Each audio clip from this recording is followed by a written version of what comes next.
IG Live with your boy Mowgli. We back at it. Today's guest, the Hood Foodie, Alexander, or is cool. I'm sure I just butchered that as well. But I'm really excited to have him on today, chat up about some food. And yeah, let's get this thing going. It's been a little bit, I feel like. All right, my man is in the session. Let's go.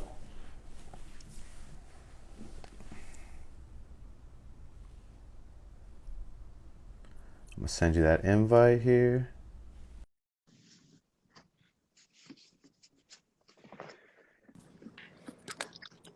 My man, What's up, Doc? wh- what is up? Welcome to the show, and thank you for joining me here tonight, my brother.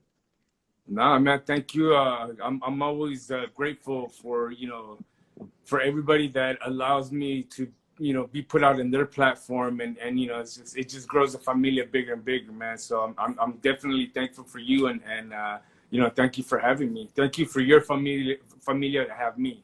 Right, exactly, and vice versa, bro. Because obviously, I'm having you on my show, but like we discussed in our little, preparation here. This is obviously a little what I like to call cross pollination. Obviously, yeah, we get exposure to each other's audience, and like you said, just spread our words. And obviously, man, I can see you're totally passionate about what you do. Obviously, one of the main reasons why I reached out to you to do this. So, man, like I said, I couldn't be more thankful that you're on here to get things going. Because as I always like to state when I do start this thing, is I'm sure I'm like you. I do things that I want to do, and I've learned over the years that that's really like the letter of the law. So if I ever feel like something's obligatory or it feels like a job to me, then I don't want to do that, even within the creative space. And I've noticed me. I love musicians, but I'm a weird musician. I love making music, but I don't like going to concerts unless it's like a very intimate spot and someone that I really like or someone that's personally close to me. And I don't like find new music all the time in collaboration, like in that arena isn't something that I do a whole lot of, but when I do, it's awesome. But like I said, it's all about what I want to do. So when I started this podcast, I was like, I was already leveled up to that point. I was like, yeah, I want to do like something like Joe Rogan-ish, right? So to speak, where you just have, I'm interested in so many different things from in such a broad spectrum. So like I said, you are the first foodie to be on the show, man. So Oh shit, that's even more of an honor, man. Yeah, it's definitely not an honor. And I mean, at what age would you say you found your passion? um 20 years old. And actually it's kind of like uh, you it's like that weird fine line, that I kind of walk in my head because it's like I always feel like I'm leveling up. So it's just like, a typical musician might say to you, if you ask them how long they've been doing it, they might say, I've been playing an instrument for 10 years, but I've been taking it seriously for five, right? And if you talked to me 5 years ago, I might have said that. But now I think I've only really been taking it seriously for maybe like a year and a half, too, now that I'm really on my shit. So who knows but like yeah, like the true, just, the foundational passion of, yeah, I was 20 years old and I'd never had done anything musical. And yeah, it was crazy. That's a whole nother story. But yeah, what about you? When did all this come about for you and the idea that you wanted to just even do this? Bro, I don't even know how I fell into this shit, man. Yeah, Well, I don't want to. Well, I think it stems from when I graduated high school, I lost both of my parents, yeah, yeah, and I've always felt like I've had something wrong, and I never could pinpoint it. So like losing them, right out of high school when basically I was being given to the world and I needed the guidance, and like there was kind of something off about me, and kind of like you said, I was basically working your 8 to 5, and yeah, I couldn't hold the job yeah. because there was something wrong with me. Uh-huh. So fast forward to 36, I would drink and I would binge drink, bro. Like I would once I picked up a drink, it was over. It was like I drank till the Yeah, whole 12 yeah. pack was gone. And first off, bro, I'm so sorry to hear that. Just first off, that's like the worst thing that now that I'm 31 and my parents are in their 60s, and I just lost an uncle a couple weeks ago and he was mid 60s. Yeah, you just keep getting reminded how real life is. So, bro, yeah, I'm just so sorry that it had to happen for your life, man. No, yeah, I mean, I don't want to say that I didn't get to, experience life with them, because I did experience that almost Yeah. 20 years of Uh-huh. it. So I'm at least grateful that I was able to kind of like, like they were there. Hmm. But yeah, bro, once I was about to hit 36, I was just like, okay, so what's up? What's going on with me? Like, where's my future going? Like, I don't see myself going anywhere. And it was just a very dark place Yep. Been there. until I decided to, you know, want to love myself. Hmm. Because, people can try to push you like, oh, do this, do that to get better, do better, blah, blah, blah. But for me, bro, like from my experience is you're not ready until you are ready. Facts. So Big facts. that's when I was basically like fed up. I was like, that's it. Like, I'm gonna stop drinking, and I stopped drinking from one day to the next. Then I started seeing like psychiatrists, psychologists. I was diagnosed with bipolar depression. Yep. Started taking meds, and that was my first bad experience with the medications. Yep. I've been Uh, there. yeah, like about 3 days after taking the medication, I found myself at work contemplating suicide. Yep. And the only reason why I didn't drive off was because there were so many companies those facilities that there was cars double parked. So you never know. I don't know if it would have happened or not. Yep. But yeah, I ended up hitting up my lady. She was like, let's take you to the hospital. I ended up in Mission Community Hospital in Panama City Hmm. on a 5152 hold. So I was basically there for like, I would say 5 to 7 days. Damn. Yeah, man. And then once they just kept feeding me medication, the shit that I was trying to get away from. Right. Right. And then as soon as I got out of there, I was like, you know what? Screw this. I'm gonna fucking stop taking it, reducing it. And I was out for like a few months. Yeah. I remember just being like a dead body at home, and my kids on one ear, my wife on the other, like come back to us, blah blah blah blah blah. And then luckily the shit wore off, and then I started getting into social media, but that's another story. Yeah. That's crazy. That's a crazy ass story, bro. And we're definitely gonna stem off that. But I can't help but, just totally just empathize and relate to a lot of the statements you made there about just, I definitely was at a point in life where, I was lost. Speaking of parents, I'm a person, I don't work right now. I haven't really in the past few years, I am so dedicated to this passion though I will say there was a time though that yeah, I was literally just laying around not doing shit, just but like you said, another point, I wasn't ready. God was preparing me. I'm a person of faith, and my faith has ebbed and flowed throughout my life. It's coming back stronger than ever. Um, and I realize now, yeah, it had to come from me. People can tell you things, you can have all the knowledge, you can have all the tools in the world at your disposal. But if you don't have the motivation with inside yourself, um, then yeah, you won't do it. And that's okay too. That's the thing I think a lot of people don't get is like, I hate the word lazy now. I hate all these like negative and limiting thoughts and words that people use because it just it just limits. So for me it's like um you know just you have to evolve at your own pace, and it will happen. And it's like crazy because life literally just happens. Like one day, yeah, I just was just like, all right, I'm fed up with not seeing the growth I want with my music, so I'm just going to start doing my own research and just starting with like little things, just saying like, hey, I'll just watch 5 minutes of a video, and if it doesn't bring me anything, or if I'm too overwhelmed, then screw it. But yeah, I just had to mature and get to those points and spots in my life. And but you level up and you realize, yeah, it really does come within. Now that I realize I'm ready, like I said, I probably don't give myself enough credit to realize I've been doing this thing for over a decade. But knowing what I really do know now about just work ethic and drive and discipline, I feel like I'm just getting started and getting it cranked up even more and more. So, man, that's crazy because like what I said about, my parents, like I said, I'm not working. So like they help me with everything. And of course, I'm very stubborn and maybe not even working for like just to be spiteful. So Yeah. like, I mean, that I'm thankful, man. I'm blessed because I'm adopted. My life is like 180 from what it should be. So, but that being said, what I was relating to your life was like, man, like I often think to myself now, I'm like, I'm 31. So if my parents, something were to happen, I just think to myself, I get that first scared thought of like, what would I do without them? Just literally financially, right? Yeah. But I'm just like, now that I'm not in those dark places anymore, of course, it's just a thought at first. And then I think to myself, of course, I would do whatever I needed to do to survive. I'm a grown man now. I know how to do it.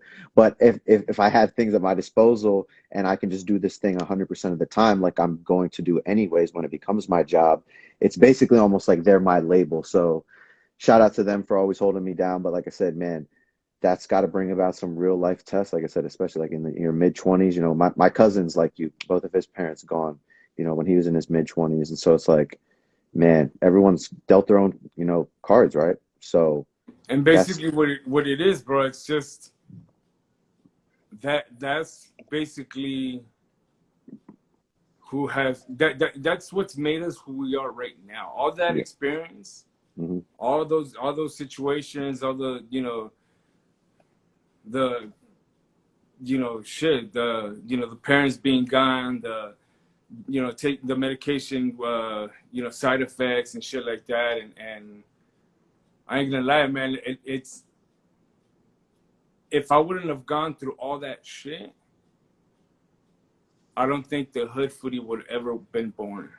Never. No, yeah, I believe in like, you know, domino effects. Everything happens for a reason, butterfly effect, things like that. So when you talked about the depression and the anxiety and you know the antidepressant medication, I was there right with you. I had a point where I was just depressed and I couldn't figure it out. And so I was like, I took some pills. And my experience with drug experimentation in college, right away when I took the antidepressants, I was like, I'm happy, but I knew it was artificial right away. I was like, this isn't real. This is coming from the drug. And yeah, I started feeling certain things. I didn't like it. So I figured it out through other things and meditation. Even within my diet, I realized I had some bad things in there that were, you know, fogging up my brain and just energy levels and things like that.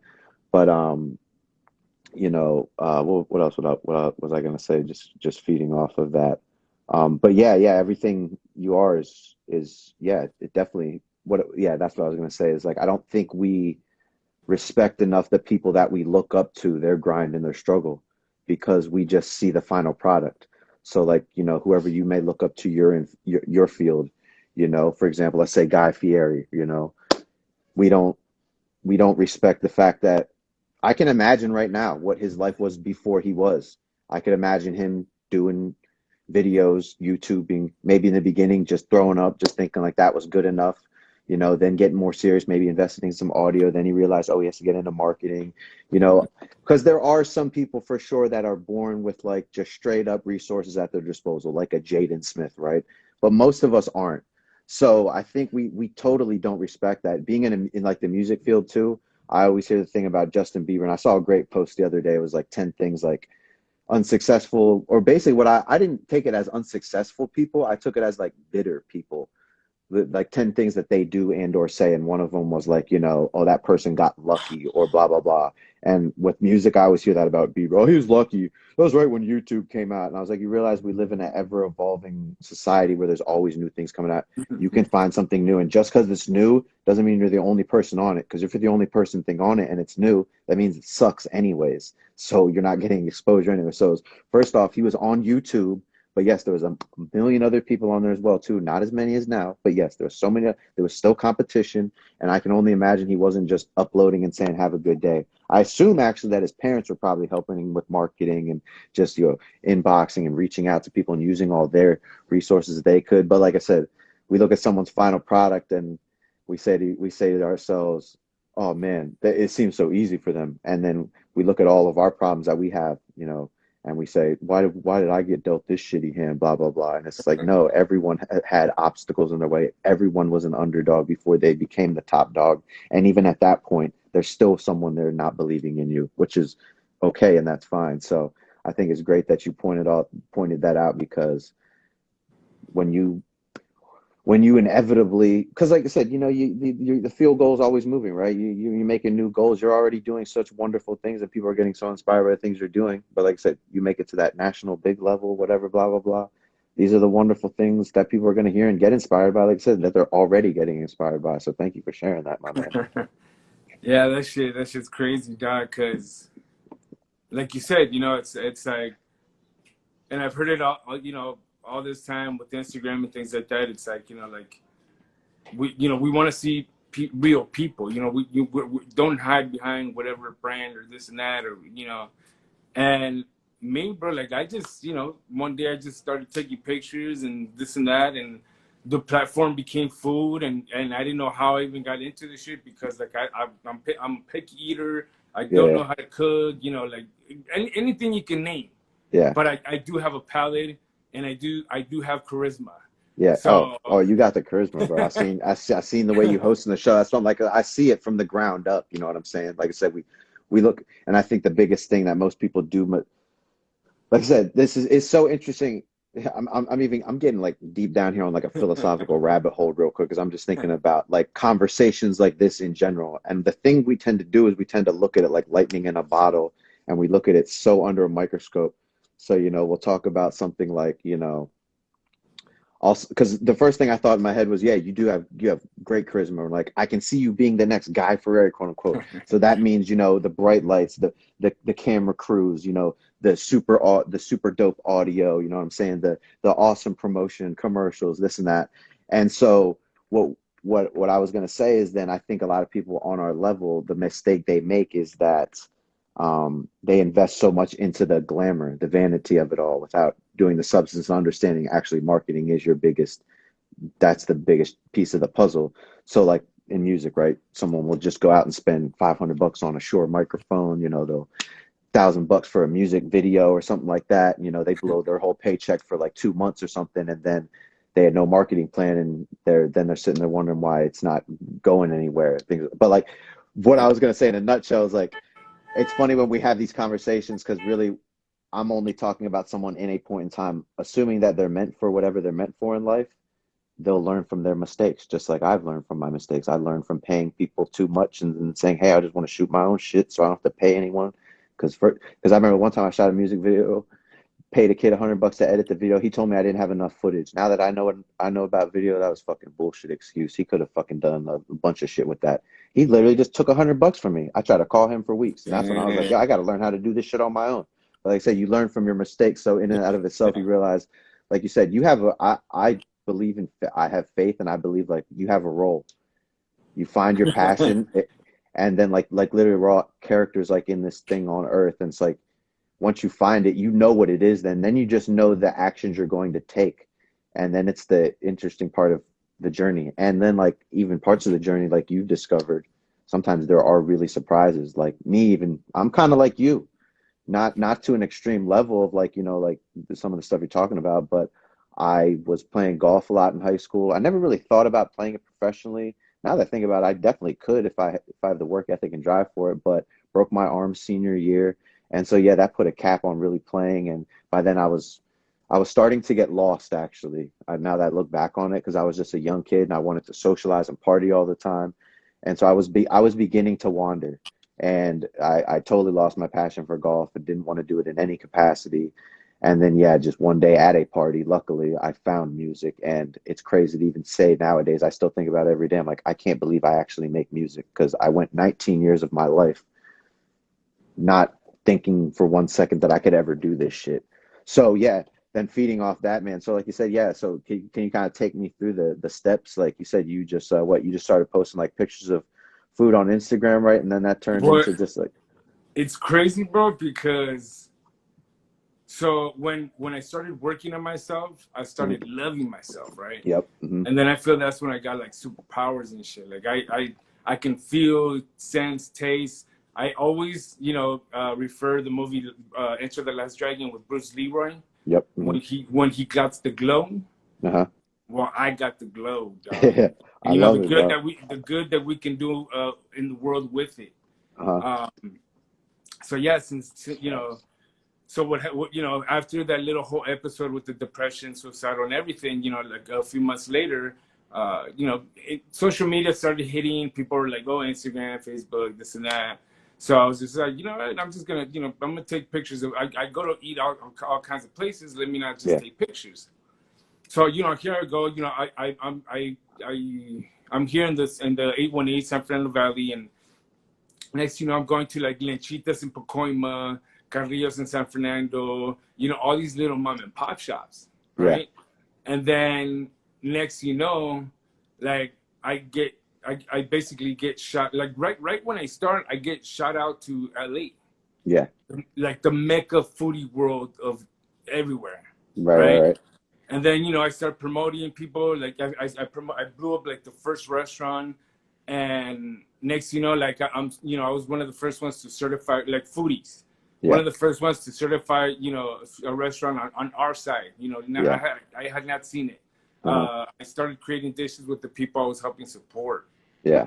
Um, McDonald's reached out to us at 3,000 followings, bro. That was unheard of That's lit. because, yeah, bro, like I was getting invited to, you know, McDonald's events, Mm-hmm. and you know, that was one of my biggest networks, bro, because there was people there with like 100,000 plus in any social media platform, and there I was like networking and this and that, you know, things like that. And then, you know, yeah, I mean, podcast interviews, like damn, I must have done like shitload of podcast interviews, you know, from Martin Moreno to Mexican Ways, you know, Spilling the Frijoles, and just meeting amazing people with amazing stories, and just so much, bro. It's just, and the way, just because of the way that it happened, right?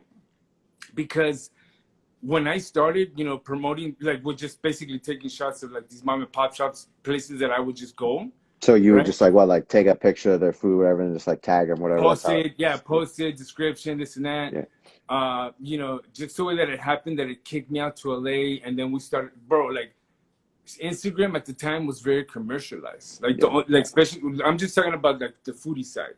Yeah. Yeah. Like, you would only see, you know, people posting shit that had feria, like lobsters and this and that. So Yeah. now that I know that this is God's plan, bro, Mm-hmm. I believe that we were part of that movement that leveled that shit on Instagram, bro. Where now like, what taquero doesn't get showcased, Yeah. what, you know, what frutero doesn't get showcased. You know what I'm saying? Like, we leveled that shit out, dog. Yeah. Like, we were part of that fucking movement. Uh-huh. And yeah, man, and you know, just recently, I you know, it kicked me out to LA. So the shitload of people, bro. I know like some of the top chefs out there, like, and vice versa, and like in the valley, like, casi no me conocen. So it's like, now it's like, I'm a huge believer that, you know, you never forget where you come from, dog. And Yeah. like for me, it was like, I'm bringing this shit home. Like, Yeah. even though that there's, you know, there's beef and like, oh, who the fuck is this dude? Like, you know, where's he coming from? And it's like, nah, I need my people in the 818 know who the Hood Foodie is, dog. Uh-huh. But yeah, that's like, you know, just how you were, you know, you were talking about the whole, you know, it's already been written, bro. And it's like, I'm a huge believer, because once I hit that fucking rock bottom, bro, Diosito has not let me down, not one bit. Yes, we're human. We go through, you know, bumps in the road. Yeah. Just even knowing that is like the secret. And it's like, you've known it your whole life. You've heard it, but hearing things and knowing it is different. So it's like, and even knowing that, like, I'm gonna have a bad day again, like a day where I question shit, a day where I doubt shit, even after I quote unquote make it. Because like I said, I'm always gonna be making new goals and wondering, can I achieve that goal? So like, but knowing that is like all the armor I ever need. Because that whenever shit gets to that point, I just always go back to that and saying, this is part of it, because it's not supposed to be easy. This is like, literally, that is like life in a nutshell, is problem solving every day. So see, the thing that's hashtag dream big, bro. Yeah. Is fucking basically getting knocked down. Mm-hmm. And what are you gonna do after? What are you gonna do after you get knocked down? That's Mm-hmm. what's gonna fucking make you dream big, dog. Mm-hmm. It's the nonstop fucking, you know. Yes, we're gonna go through shit. Like, I'm human, you know. You know, the way that people receive me sometimes, you know, surprises me. But like, I'm human. Sometimes I get like these little manic depressions, and like, sometimes I'm like, fuck it, I don't want to do the Hood Foodie no more. For sure. You know, because, bro, it's a huge fucking responsibility. Yeah. I mean, you're talking about, from me being like in a dark place till I was like 35 years old, where like I didn't even believe in myself. Yep. To now, like, having, 18,000 plus familia followers that are like, depending on you, always checking up on you, making sure you're good. And the thing is, it's funny because, yes, somehow we're like motivating people, we're inspiring people and this and that. And it's like, it's crazy because I'm not like, I don't do it or like, yeah, I'm going to post this and, I hope it hits somebody. Nah, all these fucking quotes, all this shit that I put up, it's because I need reminders too. Yep. Yep. Right. That's huge facts. I always try to just, yeah, I mean, the cliches in life and all the great advice are things that I try to stick to and listen to. So I'm like you, man. I try to just keep myself motivated. Like I said, that's why I really do try to dig down in my gut and say, does this work for me? Because within any realm, craft, arena, there's going to be a million ways to do it. And if you're a quote unquote perfectionist, I don't even like that word, but I totally understand what people say when they say that, because I'm like that. You get caught up in that idea of thinking that you have to do everything, and you realize, wait, I'm a human. I really only have the capabilities of doing so much within 24 hours. So, like I said, for me, that's keeping myself motivated. If I don't get inspired by listening to music all day and like searching for new artists, like I know a lot of, that's not my thing. I'd rather watch like Walking Dead, right? And get inspired by some like just the idea of that show and living in that world and thinking about the fact that, people are all we have. Love makes the world go round. That inspires me. So I realized, yeah, like you said, yeah, I got to just keep myself engaged with whatever keeps me inspired, because I too am human. And yeah, I have moments where I have doubts and I need help too as well. Just like I put all my faith in God, that I was just thinking about that the other night. I was literally just like, yo, like it's crazy in all of this chaos, madness, uncertainty. Like I said, if you even you could sit there and trip out on the origins of life and what you even think about what happens after death. You could do that for the rest of your life and just be paralyzed by the thoughts. The fact that we even have that little comfort that's like almost like built into us, right? Like if we were machines, like that's to me is like that's all that needs to be said, is like there's already something kind of automatically built inside of me that's like comfort. And yes, sometimes it gets triggered and we get a little anxiety and we get a little nervous about things and doubts. But like I said, when you have your shit on correct and you have your and because I really feel like at the end of the day, in anything you're trying to accomplish in life, the one thing you just have to have is just like, well, a couple things, just humility and just the willingness to just take action. Because anyone's gonna be, if you're not familiar with something when you start it, you're just gonna suck at it, and then you just have to get better. And really, that all that is repetition. And so once you realize, like, it's really just about failing a bunch of times, and like you said, it's not about how you act when you win; it's about how you act when you lose. So yeah, it's all about that. No, yeah, and it's crazy, bro, because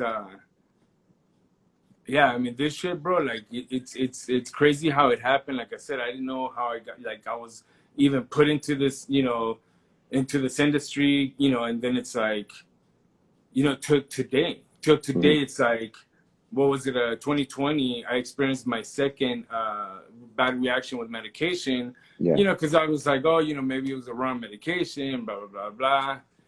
Took it. It was even less of a, the dosage was like 5 milligrams, bro, 5 fucking milligrams. And yeah, the same thing, like a couple days later, and this is when the Hood Foodie was at its prime, yeah, right?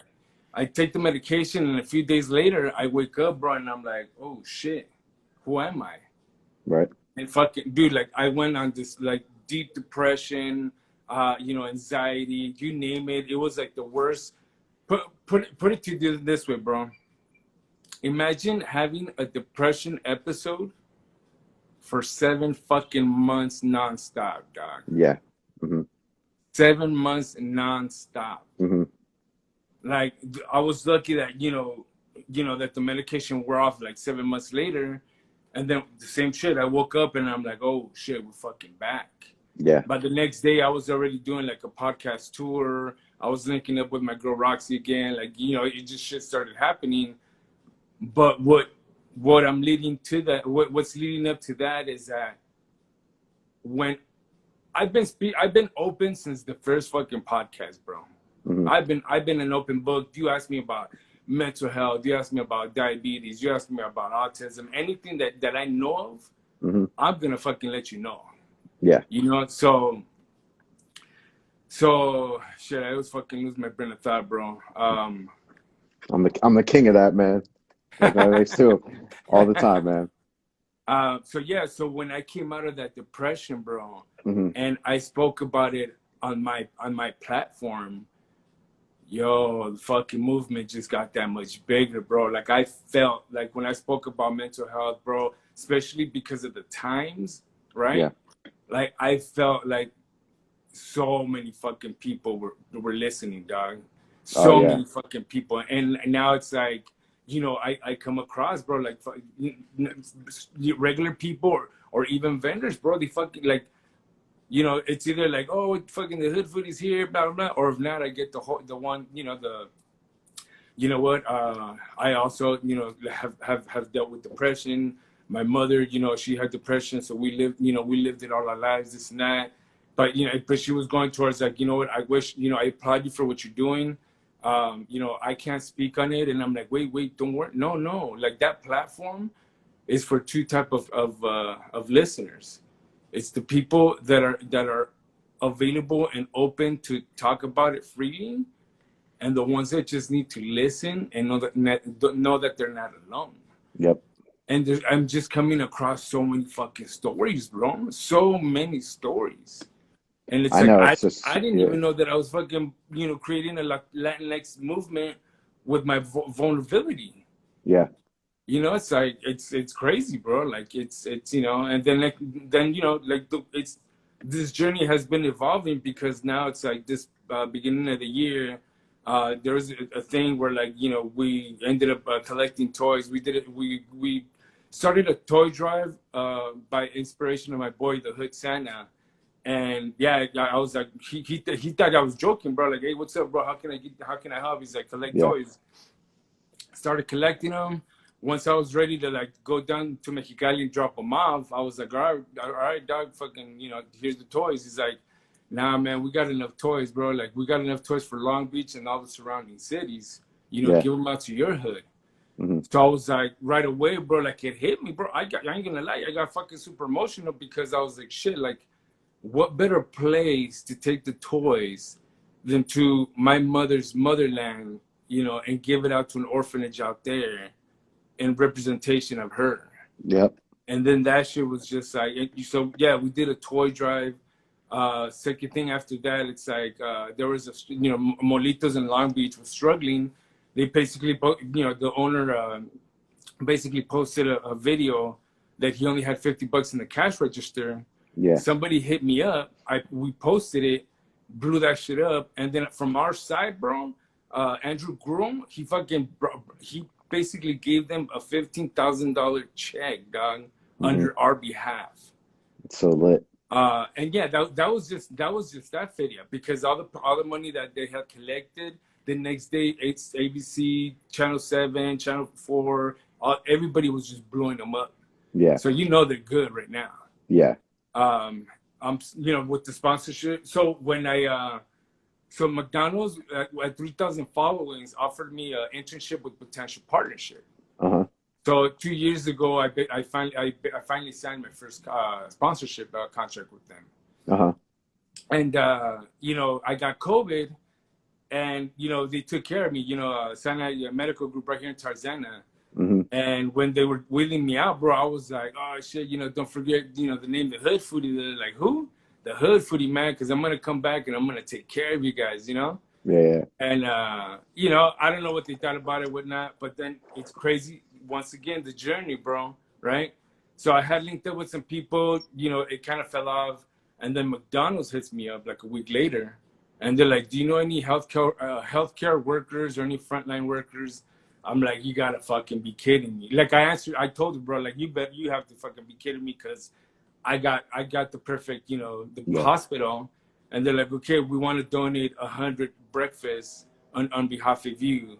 Uh-huh. So yeah, I captured, and then my boy Pepe captured it on like there was an interview that he had with me and things like that, and put me on TV. So it's like it's this network, this family, like the network is crazy, bro. Like and they want your boy to succeed, man. So it's like I mean, fuck, dude. So yeah, so it's like now the Hood Foodie started with the platform of food, but one of my slogans is, changing the foodie world one bite at a time, bro. Yep. But we're not only foodies at this point, bro. Like the movement is a lot bigger now. Mm-hmm. Every we just talked about everything and anything, and it's yeah, man. One thing I wanted to point out. So when I stopped the medication the first time, right? Mm-hmm. I found out that me going out to these places and finding my passion has been medicating me. Yeah. So I I was don't I, need I was thinking medication. about that earlier. I was gonna say, how have you found that, yeah, just investing in your passion actually fuels your or helps The some of the drive, problems? Because I know drive, for me, that's it. And like I said, really following my gut and just I'm really coming into my own, kind of like you talked about. I feel like, I never even watched Dragon Ball Z, but I feel like I'm, about to whatever they but like even for me, like specifically the topic would be socialization. Like I said, I'm a weird cat, but I know a lot of people are weird. And I feel like you have to embrace your weirdness and understand that Mac Miller said it the best. It's just so simple. He said, people won't understand your dream. They won't understand your plan, even when it's like fully, you fully, and enacted and executed. They just won't get it because they're not you. So it's just like for me, like I realized like for so many years, like I said, I was shy as a kid. So high school comes around, I start smoking and drinking. All I want to do is socialize and figure out what it takes to be the cool kid, right? Why are they cool? And then I got over that hump, and then and I think it also stems from the fact that I had a really my best friend, my whole life was a kid that lived right next door to me, when I was in second grade, and like I said, I was in his wedding, a few years back, and like I said, he's that's my guy till the death.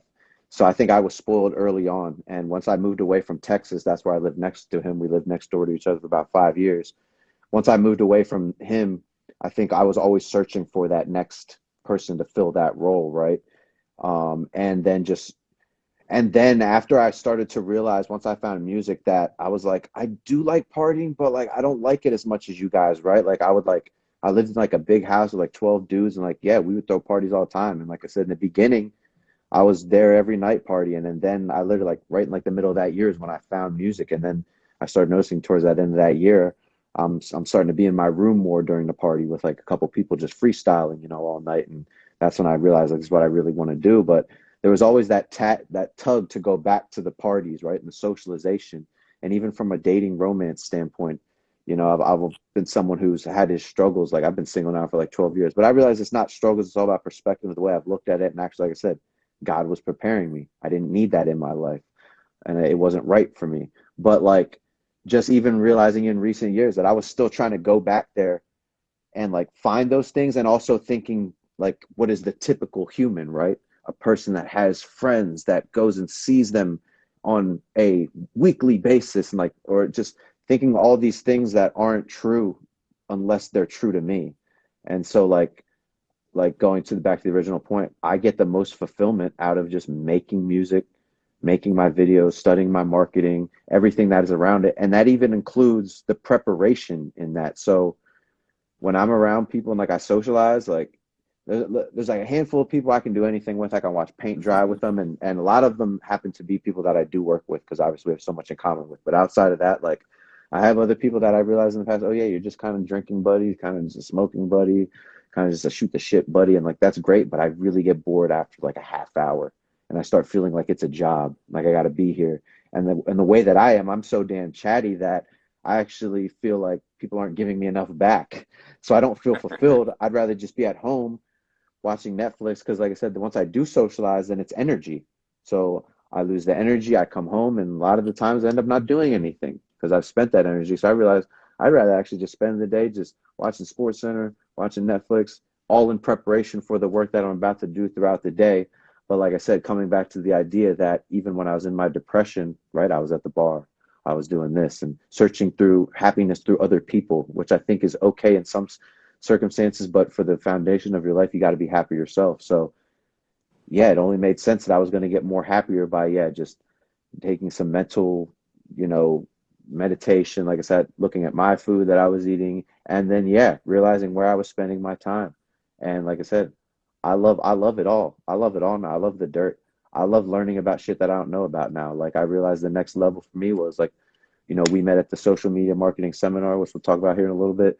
But like I've been doing my own thing now for like about a year now, and then I realized either I just, if anything, I just want to double check that I'm doing the right thing. So I reached out and I've a music marketer, popular guy, and had a consultation with that. And of course, right, I'm scared at first, right? I'm like, can I do this? What if I suck at it? What if he tells me all my shit? And I was like, but like I said, you get over that, and I realized I'm just gonna do it. This is part of the journey, a part of the path, and we'll figure it out. And either this will be a piece of the puzzle that's there, or it's not, and then I figure out what the next move is. But just knowing how it all culminates together, and like I said, it's all part of the bigger picture. It's just cool to see how those things come together. Oh yeah, man. I mean, to this day, I'm in a high, bro. Like I just like I look back and it's like, dude, like I've been in a Gordon Ramsay, show, one Yeah. of these Hells and Back. I've met Aaron Sanchez, Andrew Zimmern, bro. When I was working at Netflix, Hmm. he just happened to be around, and Yeah. I always wear my brand, bro. So like Yeah. he did that whole thing with the glasses and like look down and then he tweeted it like, oh yeah, he bumped into the Hood Foodie, one foodie geek to another, and I was like, oh shit, fucking Andrew Zimmern knows me, dog. Yeah. Like, and I'm just, just a boy from the hood, dog. And it's, I mean, if you really look at it, it does feel like a Cinderella story. Like, I don't know where this is going, bro. Like, Yeah. it's been, putting itself together on its own. Like, I'm just putting myself out there, like going, going to events or whatever, vlogs, support small businesses and fucking I'm not gonna lie, bro. I still don't fucking know what I'm doing, bro. But it's doing something. Right. Hmm. It's doing But yeah, something, and that's when we go back to the whole God's plan, bro. Because if I would tell you all the shit that I've seen and experienced and shit like that, you'd think I was crazy, dog. yeah. But yeah, like you were saying, so yeah, like you've obviously found that even with, because like just going on the bigger point of mental health, it's a big thing nowadays. And I have a thing in my head where I think it's always been a big thing with humans. I just don't think anyone ever talked about it. And I just have to know, like I said, I love this, the phone, technology, media. But like I said, I'm starting to get woke, quote unquote, more and more every day, and just really thinking deeply about certain things in life and how things work, and realizing that we are so gullible, and that the whole thing about life is having your mental on lock so you know what's best for you, like I talked about. Because like I said, we are all different, and like it's literally as simple as that, different. The fact that I chose music, the fact that you choose food. But like when you have like certain, when you're not as fully evolved, and or like I said, unfortunately, some people are going to live their whole lives and be weighed down by the limiting thoughts of others, not realizing, yo, this is your life. You get to do whatever the hell you want with this shit. Um, so like I said, when it comes to mental health, like I said, I think humans have always gone through this shit. They just never talk about it. Now that people are being open with it, I think it's great. But like I said, I feel like that's kind of like the battle. Like who has their, because like I said, for me, now that I look forward, it's like learning and then just taking action, and then being precise with what you have to do. And like I said, being yourself, because like I said, we're all so different, and knowing yourself. So like I said, with mental health, just, you know, man, yeah, like I said, I love social media. I love everything, but like I said, realizing just even the fact that like I'm wearing this Philly shirt, right? Like I grew Yeah. up in Philadelphia, understanding there's a reason why I was more likely to wear this versus any other jersey, and the way they marketed to me, and they're not the only baseball affiliation organization in the whole world. There's millions of them, just like there's millions of musicians. Just like I had to admit one day, oh yeah, there's a Drake is my favorite artist, not because I went through the whole encyclopedia of artists that ever existed. No, I'd not even come close to that, because of time, place, convenience, And like I said, so that's kind of the battle. Then you got to get into the stratosphere of the people that are being looked at the most. But like I said, all I looked at is now is just effort and time, really love and time and effort, and that equals mastery. But the darkness of knowing that when you're naive to things, you don't understand that what you're watching does greatly influence the things you do, how you act, the way you speak, the way you move, and the thoughts that you even have about what is possible. And like I said, just learning music and marketing and understanding what it really takes now. I even realize now, I have to realize that, like, holy shit, there's probably some things right now I'm thinking that are true that aren't. So like I said, that's why it's even more of an onus on like making moves every day and making sure that I am learning the most every day, because time is a ticking, and knowing that inevitably I'm going to die with less knowledge than the future, because I'm going to give them the knowledge and then they're going to build off that. So just like I said, feeding off that, like I said, how, yeah, going through what you have gone through, what do you see as far as society is like concerned? Because like I said, I feel like a lot of people, yeah, they struggle with this shit, and I feel like they don't have to, but I totally understand why they do. And I think when you have your mental mind frame on right, you can go through social media and have an awesome time. Because I know some people be like, oh, like everyone on there's fake and blah blah. I'm like, you got to listen to what you're saying first of all. Why do you care? First of all, like if I showed you a commercial, you probably wouldn't get in all your feelings. But for some reason, when you get on social media now, you start comparing yourself to other people and this and that. And I get it, I've been there. But nowadays, I just actually look at it from the other lens. I go through and I just see all the people that are like me, or like, that are building, just trying to get somewhere, or even looking at the people that have gone places and seeing their struggles still. So yeah, like what do you see from other people? What advice would you give them as far as just battling, their own struggles? Like I said, man, I mean, in the beginning,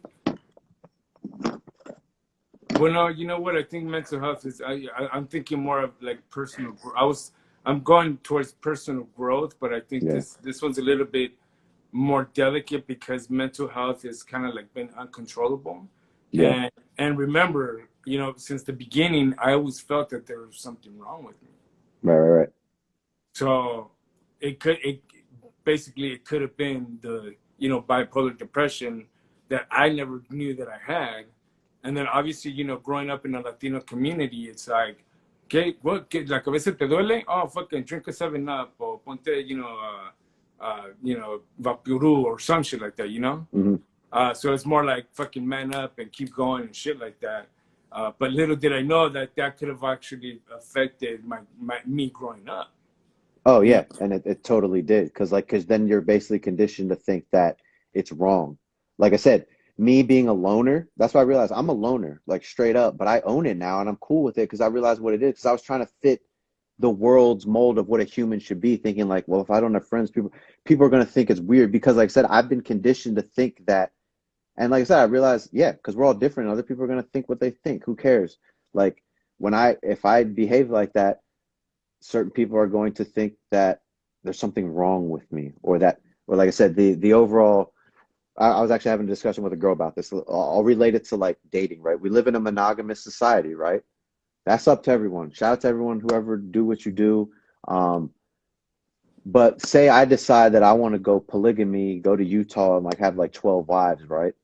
The overriding sentiment, of course, we live in a free society, no one's judging, but like we know what it is. The sentiment would be that that's wrong. You shouldn't do that. So mental health's the same way, like you said. So when you're complaining as a kid or saying, hey, I don't feel right or something's not going on, yeah, I know what it was like growing up. Is like, and just even me specifically thinking about race, like, and you talked about growing up in the Latino community. Obviously, you can see I'm Latino as well, but I was adopted when I was a year old. My parents are white, so I was thrown into the melting pot, bro.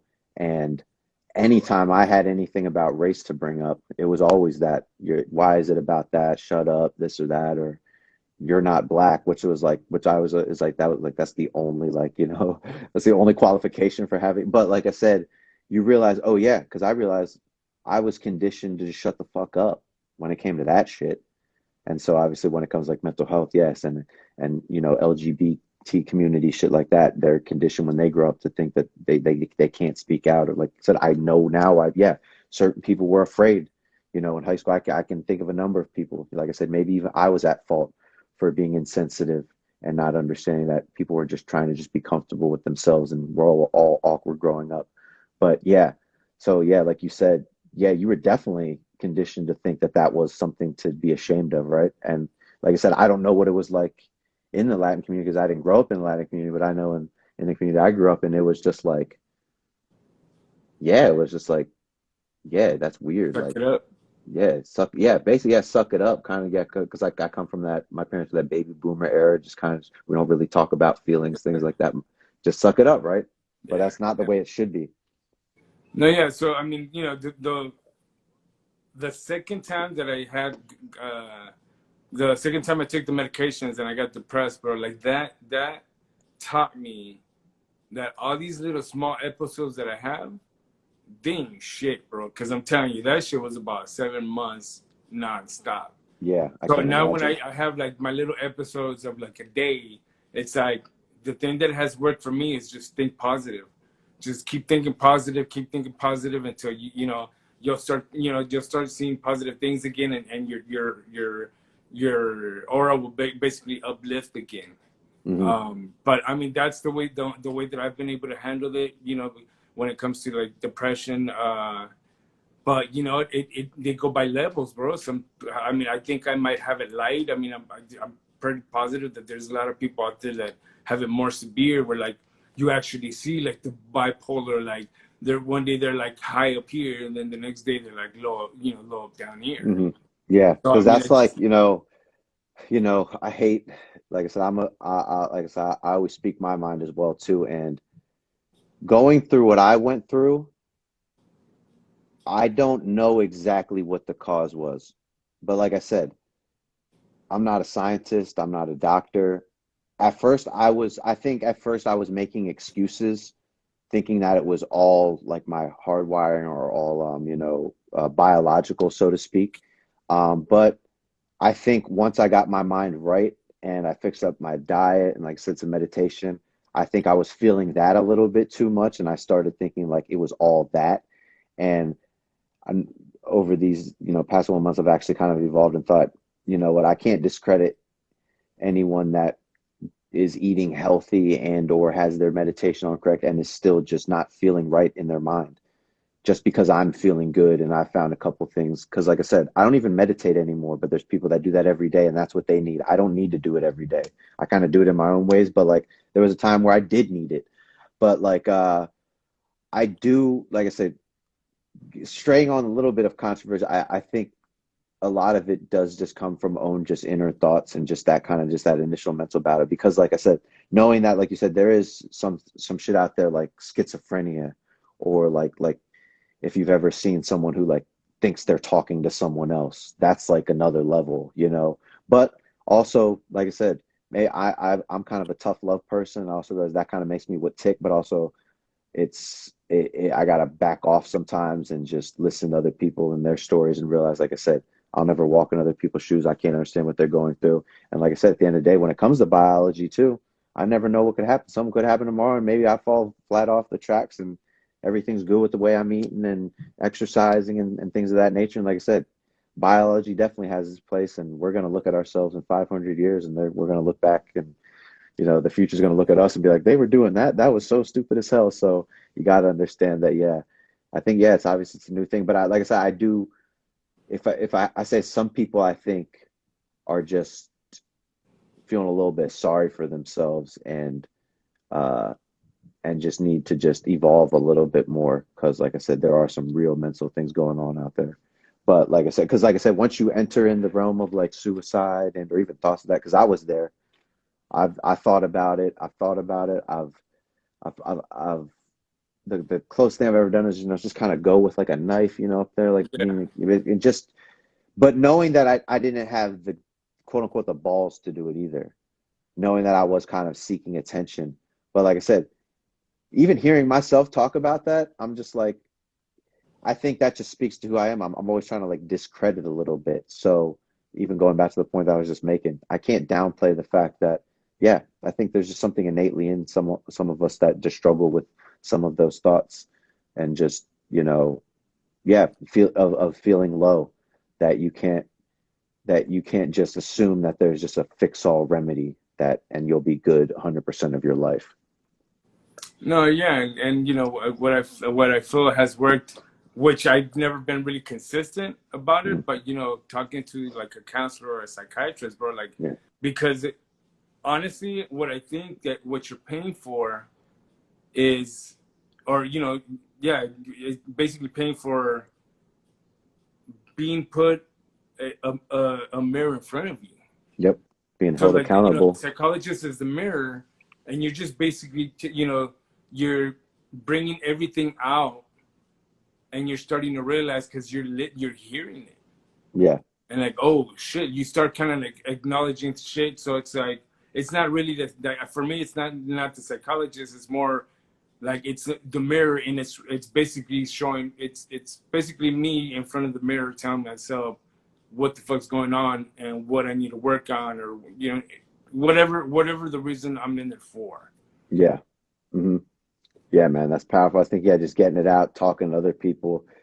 Like I said, sometimes you just even need to vent too. Sometimes you just need to use people as a punching bag. Shout out to my mom. Sorry for all the times I've used her as a punching bag. And I realize if I'm ever meant to be a parent, you know, I just got to buckle up for the ride and be there and understand that, yeah, life is just tough, you know, and that's what I just empathize with at the end of the day after I get through all my critical analysis of the whole situation and try to figure out what I think of it all. I just think, yeah, life is just tough. So, like I said, you got to go out there talk to someone because you got to realize, like I said, that's what I like I said, kind of going back to what I said, that's what I hate about the TV. That's what I hate about, you know, marketing and advertising now. The one thing I do hate about it, the fact that it's nobody's fault either. The fact that I hate is that it just gives only a quick glimpse of what's actually going on. I wish we could all see Justin Bieber at his lowest.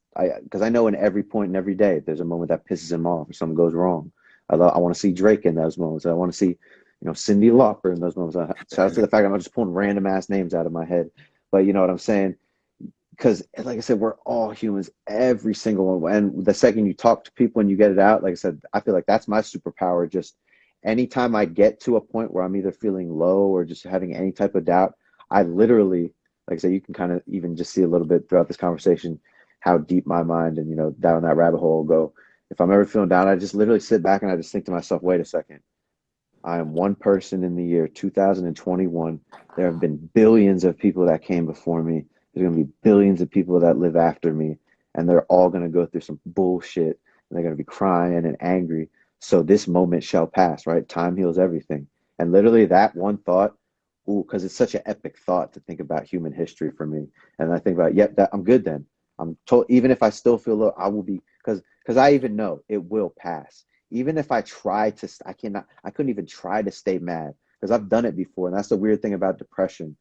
I noticed you want to feel worse, right? Like you want to feel bad, right? It's like weird, right? You almost like when I get depressed, it's like I almost want to feel bad because I almost want the attention, right?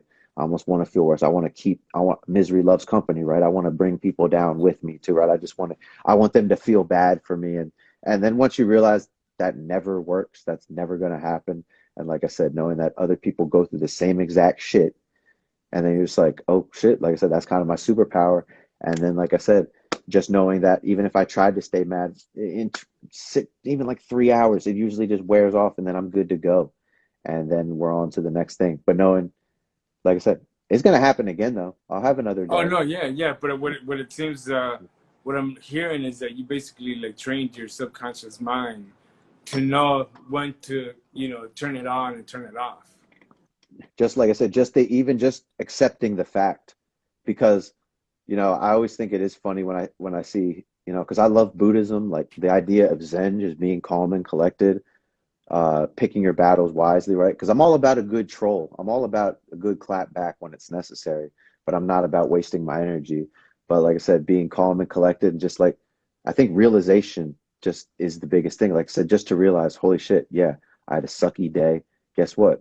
I'm not the first person to have a sucky day. Millions of people have sucky days after this, and even myself will have a sucky day. I am not perfect. It will happen again. Even if I'm running on all cylinders, there will be another day where something goes wrong. Just that realization is enough comfort to just be like, oh, wait, and I've had so many good moments. Okay, so good moments are coming as well too, and actually outnumber the bad by eons if you really, look at it under a microscope. So, like I said, for me, it's not even it's just that literal fact that realization and the experience to know that I've gone through it before. Kind of like, when I'm younger, right, and I'm in a bad mood or something, my mom's just like, and like I said, because I'm a big spite person, I would always spite myself. My mom would just be like, say like, you know, I want to go to blah blah blah's party. Okay, you got to go, but you got to be back by 10 o'clock. Well, I don't want to go now. Just go. You'll have a good time. Stop worrying about. You're not a grown up yet. You can stay out till as late as you want when you're 31, right? And then I would go and have a great time, right? Because time heals everything. So just said the experience of knowing that, oh yeah, that really is true. If I just accept the fact that it is what it is, and I've gone through this before, I've done it before, then yeah, that's all I need. That's my medicine. And I think, to add to that, as far as like both of us finding our passion, Yeah. right? I mean, you're Mowgli, right? Hmm. I'm the Hood Foodie. I mean, we basically created brands, and I don't know if for you, bro, but for me, like, not only do I owe it to myself, I owe it to everybody else now to I not always to say, not to not fucking quit.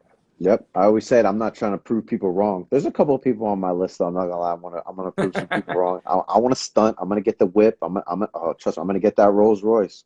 And there's a couple of people I'm gonna drive by the crib and just show them what I got. But no, for the most part, yeah, I'm trying to prove people right. Because like I said, it's crazy. I'll get depressed, sad, right? Put on some music, which I realize is my remedy too. There would be times actually where I would avoid that because I thought it would actually make me more sad, but actually, that's actually comfort then because I'll listen to a sad song, right, and I'll listen to another artist, and I'll be like, wow, someone who loves to do what I do, and I love when it's from the past, right? Like, say I'll listen to like old like Frank Sinatra songs, and I'll be like, that's crazy, right? My man, back in the day, just sad as hell. A woman got to him. But he made a song about it, right? And it makes me just so much more inspired, and I realize, holy shit, like I said, I believe I was born to be the greatest musician that ever walked this earth. When I That's found right, that passion, I realized that. And I realized saying it is one thing, taking the action is the next thing.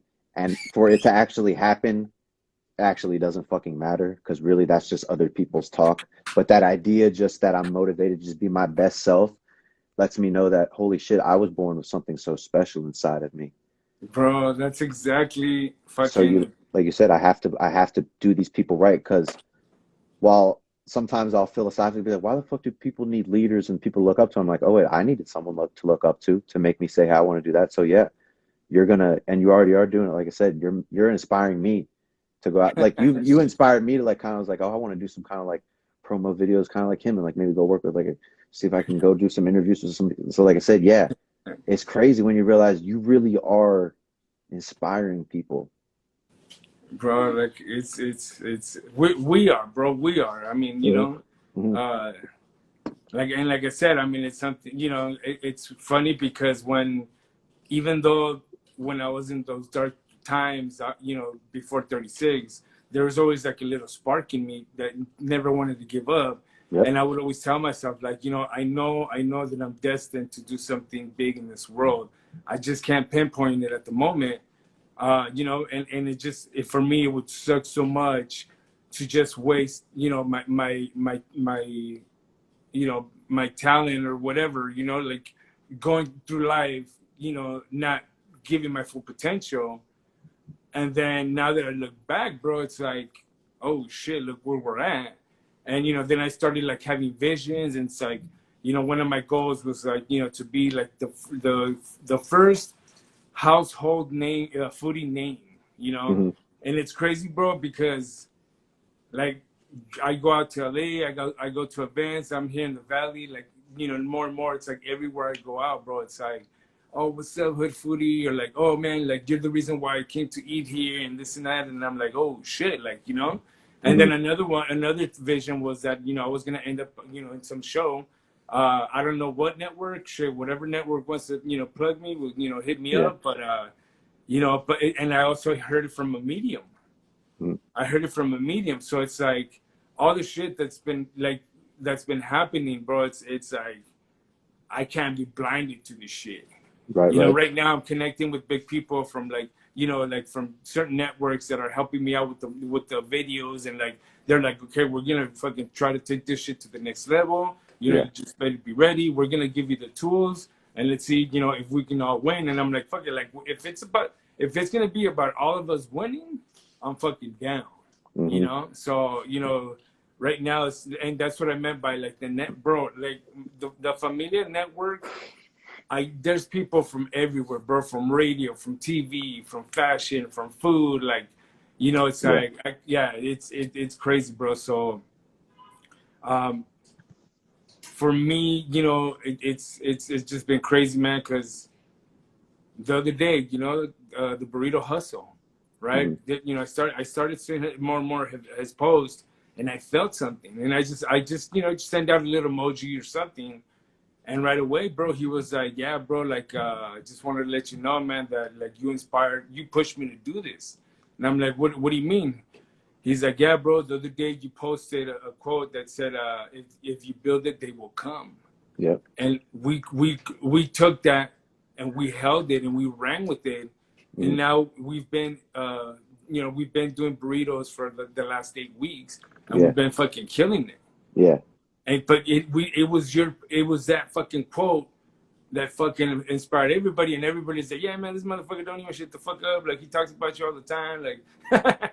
But you know, it was just, you know, just that love, bro, you know. And it's crazy because I remember before I went to go visit him, once I confirmed that I was gonna go visit him, he posted in his stories. He was yeah, like, hey, what's up, all my people? Fucking the Hood Foodie's gonna be here, blah blah blah, come out. So it's so crazy, bro. So just imagine like there's like a whole crowd waiting for you. You're yeah, walking up, bro, and then like there's two little kids, bro, like maybe like 4 or 5 years old running around, and one of them's like, "Oh, he's coming," and then the hmm, other one's like, he's here," hmm, hmm, and then you just hear the whispers, darling, the Hood Foodie, yeah, and I'm like, dude, what the fuck? Like, you know, it's right, like that shit energized me. What's replaced the fucking medication, bro. The love that people show me, dog. It's like right. That's what I was gonna it's say, because it's like I said, talking about media and everything, because like you look, we all get inspired by someone, you know. So it's like obviously for me, you know, I'm looking at, you know, guys like Cassidy, Asher Roth back in the day, you know, obviously Drake, and I'm just like, yeah, you think that you want to be the biggest and baddest and most popular for the validation. For me, it was competitive, right? Because I'm a competitor. I want to be good at what I do. I want to be great at it, the skill itself. But then the next thing is like you see all the love they get, and you're like, yeah, that must be great to get that validation and love from people. But then when you experience any little bit of it, like I said, because we, you know, anyone that's on their hustle, you can't discredit any little bit you get anytime just someone recognizes you that you've never met before, or even people that you do know that genuinely, you know, give you raving reviews and tell you that you've inspired them, that you realize that what you saw on the TV and the people going up to them were like, you know, you, like I said, I've seen people like crying, you know, at concerts, right? Like, you know, listening to the favorite artists, and like I've been in rooms with people having conversations with me, and you know, I've maybe come to tears, or they've become very emotional talking about something that I've done that inspired them, or this, that, and you realize, oh wait, yeah, it's not about being the biggest and baddest, because of course that's the goal and everything as from a competitor, but like the idea that people see you, you inspire them, and they come up and they want to tell you because they were that moved, and you're just like, oh wait, I've done that before, like hell yeah, and you realize I can be that person, I am that person. That, like, man, it really is true, like just like inspiring people, giving back is truly, it is truly way more validating and more fulfilling than like you getting like your own rewards or like accolades, which are great in and of themselves. Like I said, man, me being adopted, like I said, I did a couple adoption speeches back in the day, and that's what I'm saying, like I'm a weird musician. Those two assemblies that I went to, they were so much more doper than 95% of the music shows I've ever done. And damn. because it was just those kids, like, because I know what they're going through, and like Yeah, yeah. the just like the real, it was so real, and like I said, you can't beat that feeling. Prices, dogs, prices. I mean, you know, so it's. I mean, shit. I mean, fuck, bro. Like I'm like I said. I mean, till this day, till this second, I'm just like, tripping out that Yeah. I'm the Hood Foodie, and you know, my intent, like I never intended anything from this. Like I said, Hmm. like it just built itself on its own. What, you know, obviously I started up the Instagram, ended up giving myself the name the Hood Foodie. At Yeah. the same time, I was like, you know, which I don't know where, you know, it came from. My wife swears that she came up with the name, and then, you know, it just so happens that we, you know, we were just showcasing mom and pop shop, so that was Yeah. like a connection. And then, you know, next, you know, like I had a meeting. They're like, okay, well now you need a brand. And next, you know, I get home, I'm playing with Facebook, playing with some filters. There were some cartoon filters. I made a face, and that was how in like the logo initiated. Like Yeah. everything's just been so like organic, bro. Like it's been doing it on its own. I don't Yeah. fucking lie, bro. Like, Yeah. you know, so and it's put me in the situation, and it's like now I know, bro. Like I'm a vessel, bro. I'm basically a vessel Yeah. because ask me 6 years ago if I would have been doing this shit, bro. I would have never in my life would have thought I would be. I thought my shit Yeah. was done deal. Like I wasn't gonna, you know, amount to anything. Like that was my. I was already like, that was it. I was content with my life, and then next thing Yeah. you know, boom, fucking 360, dog. Right. Like you say, yeah, if you go back, you told 16-year-old me that I'd be making music, I would be like, get the hell out of here. I've never touched an instrument. I don't sing. I don't rap. I've never even written a lyric in my life. I'm like get the hell out of here. I like sports, you know, which, like I said, now it's so cool knowing the future holds some surprises out there that I'm not even sure are coming. But furthermore, just like, you know, you being who you are and, you know, accomplishing your goals, how does how do you feel being Latino? Because I know for me, like I said, man, the whole idea of race and specifically in America, I'm just becoming more woke to things, and just the older I grow, the more dark side of the truth I see. Yeah, yeah, And being Latin, it pisses me the hell off. Like, and to be straight up, like I said, even the fact that I'm calling myself Latin, like I said, I don't know about you, but like I have nothing to do with Rome, Italy. I have nothing to do with Spain. Like, but like, 'cause I understand why we call ourselves what we do, colonization, this and that. But like I said, more specifically, the fact that I grew up and like I didn't have one quote unquote like brown influence in my life, that really makes me mad. It makes me sad. And like, shout out George Lopez, you know, the handful of guys and gals that I can really think of, you know, the Selma Hayeks of the world, Selena Gomez, like, but like, really, like, man, there should have been way more when I look back on it.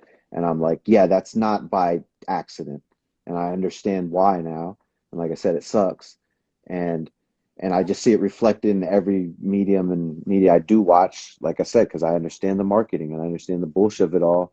And I can imagine myself getting some awards someday and some saying, you're the first Latino, blah, blah, to do something. I'm just going to be like, I don't feel proud about that. I feel like that's stupid. I feel like we should have been past that. But that's the world we live in.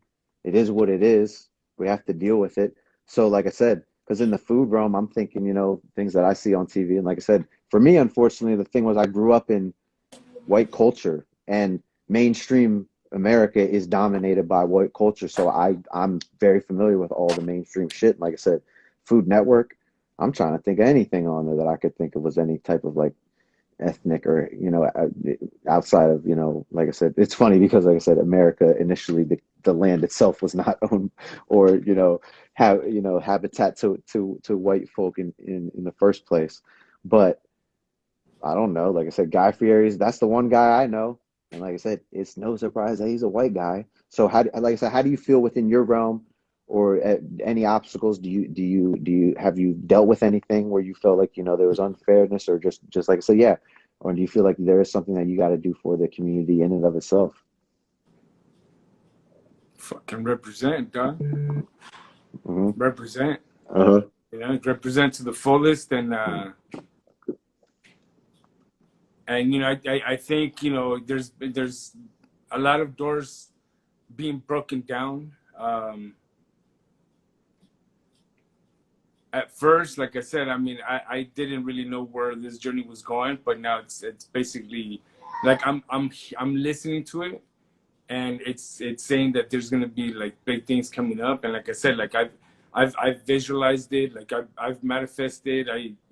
There's a medium that told me.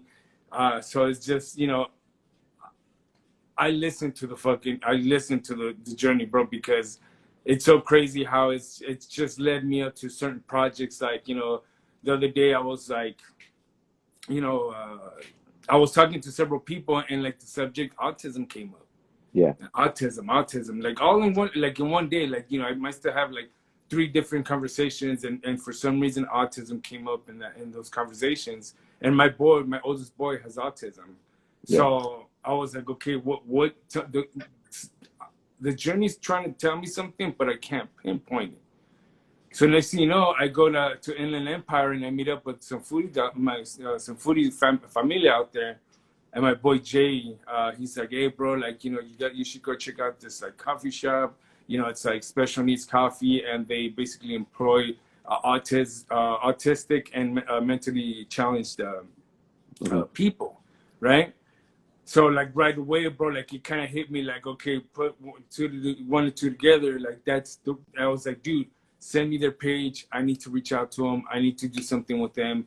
What did we do? Like, I went out there, and like, I did like a little episode where, the manager was autistic, and like he was killing it, and like, just, their story basically. Yeah. Their story, how they help out, they help out with the community, they help out with their employees, and, just things like that, bro. So it's like, we need to represent, dog. Yeah. We need to represent, and if it's not me, I promise you there's going to be another one like me that's going to fucking try to break that barrier. Right. But I'll tell you one thing, I'm going to try my hardest. Right. I'm definitely going to try my hardest.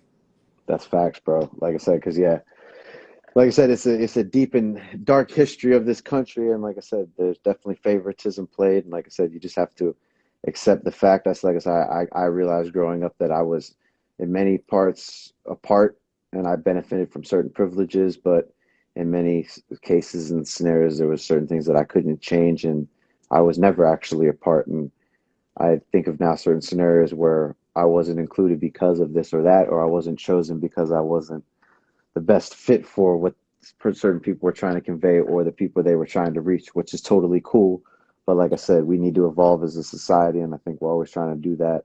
But like I said, knowing what I see on the TV and the mainstream, yeah, like you said, man, we got to represent. And I think about that specifically with hip hop. I'm just like, I mean, like, what, like Fat Joe?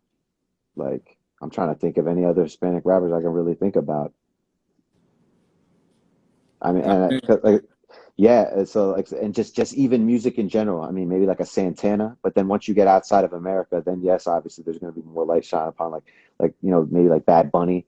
But like I said, to me, that's way too little.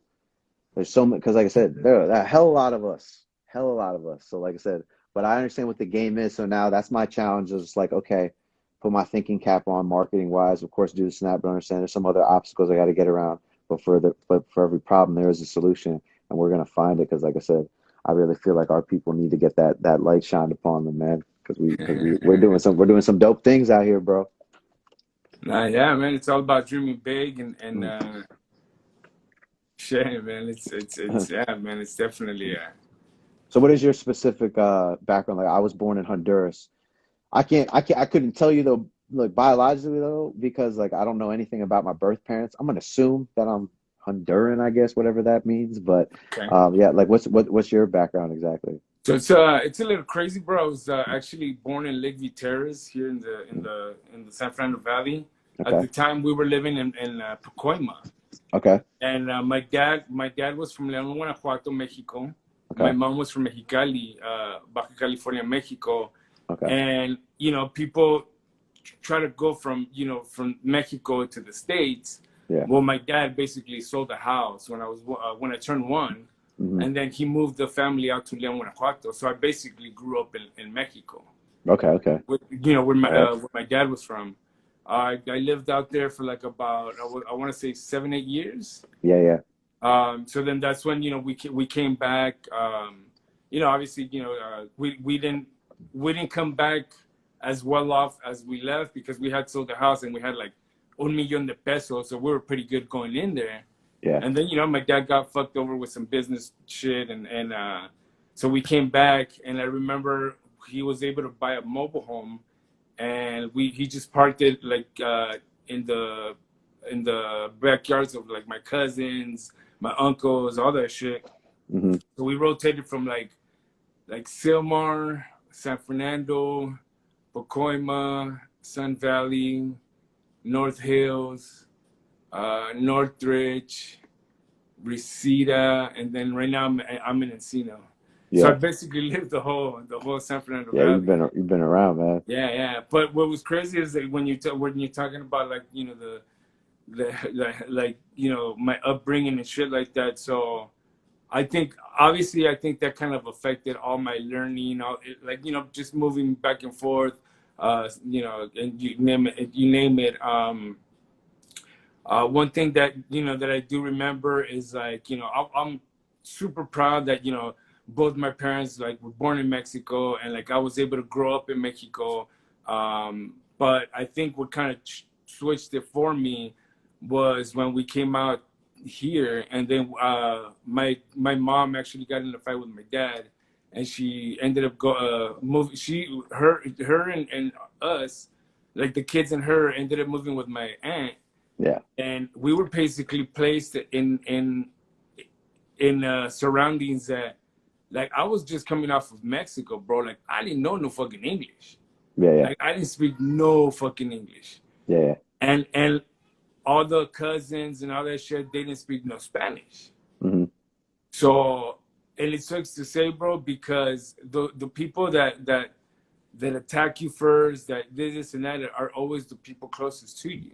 Yeah. So I honestly believe that I was traumatized at that point where like my own people were making fun of me and this and that, and you know the only thing that I can think of is, you know, I used to go to Fernangeles Elementary, and the only thing that kind of held me up was these two little twins. Yeah. And I remember, bro, Josie and Nadine. Josie was the one that I had a crush on, and you know, obviously the sister was always around. But Yeah. you know, she would always make it fun, where it was like, oh yeah, you know, like, you know, oh, you speak Spanish. Like, you know, we started kind of playing, like trying to teach each other, and you know, that kind of kept me sane, bro. Yeah. But I don't know. I think since that point on, bro, like if Mexico and the U.S. goes to war, bro, like I'm gonna be on the Mexico side, dog. Like my Yeah. patriotism is for Mexico, and it's just because of the shit that I experienced, and that's what I'm saying. Like we're the people that we're basically who we are right now, because of all the shit, good or bad, that we went through, Yep. and now it's made us us. Yep. You Hmm. know, so yeah, you know, I mean, it kind of sucks to say, but you know, it's like, yes, you know, like, you know, we came out to the U.S., the American dream. Like I'm basically like, you know, living that, like the whole thing of like, you know, even like you said, like having that level of reaching, and you know, making people proud, bro. And like the other day, I quoted something, right? I was like, hey, you know what? Somebody did ask me actually. They're like, somebody asked me like, oh, you know, what are you going to do when you make it to the top? Hmm. And I was like, what are you talking about? Yeah, what are Yeah. you going to do when you make it to the top? I was like, well, I mean, shit, like, I don't need anything. And I'm the happiest I've ever been in my life. Yeah. I don't need shit. Yeah. For me, I made it. Right. I got out of that fucking hole. Yeah. I know how it is, how beautiful life can be now. Yep. Like, I can be broke, man. I can be broke, but fucking rich of life because of this, you know, just because of the Hood Foodie, dog. Right. I feel like that leads to the money. You know, I feel like you value your time, and then the money comes. A lot of people trade their time for just quick cash. Like, so that's fine because other people have different dreams or whatever. But like you said, man, yeah, just the top is, yeah, it's obviously a destination goal, but kind of just doing the same thing.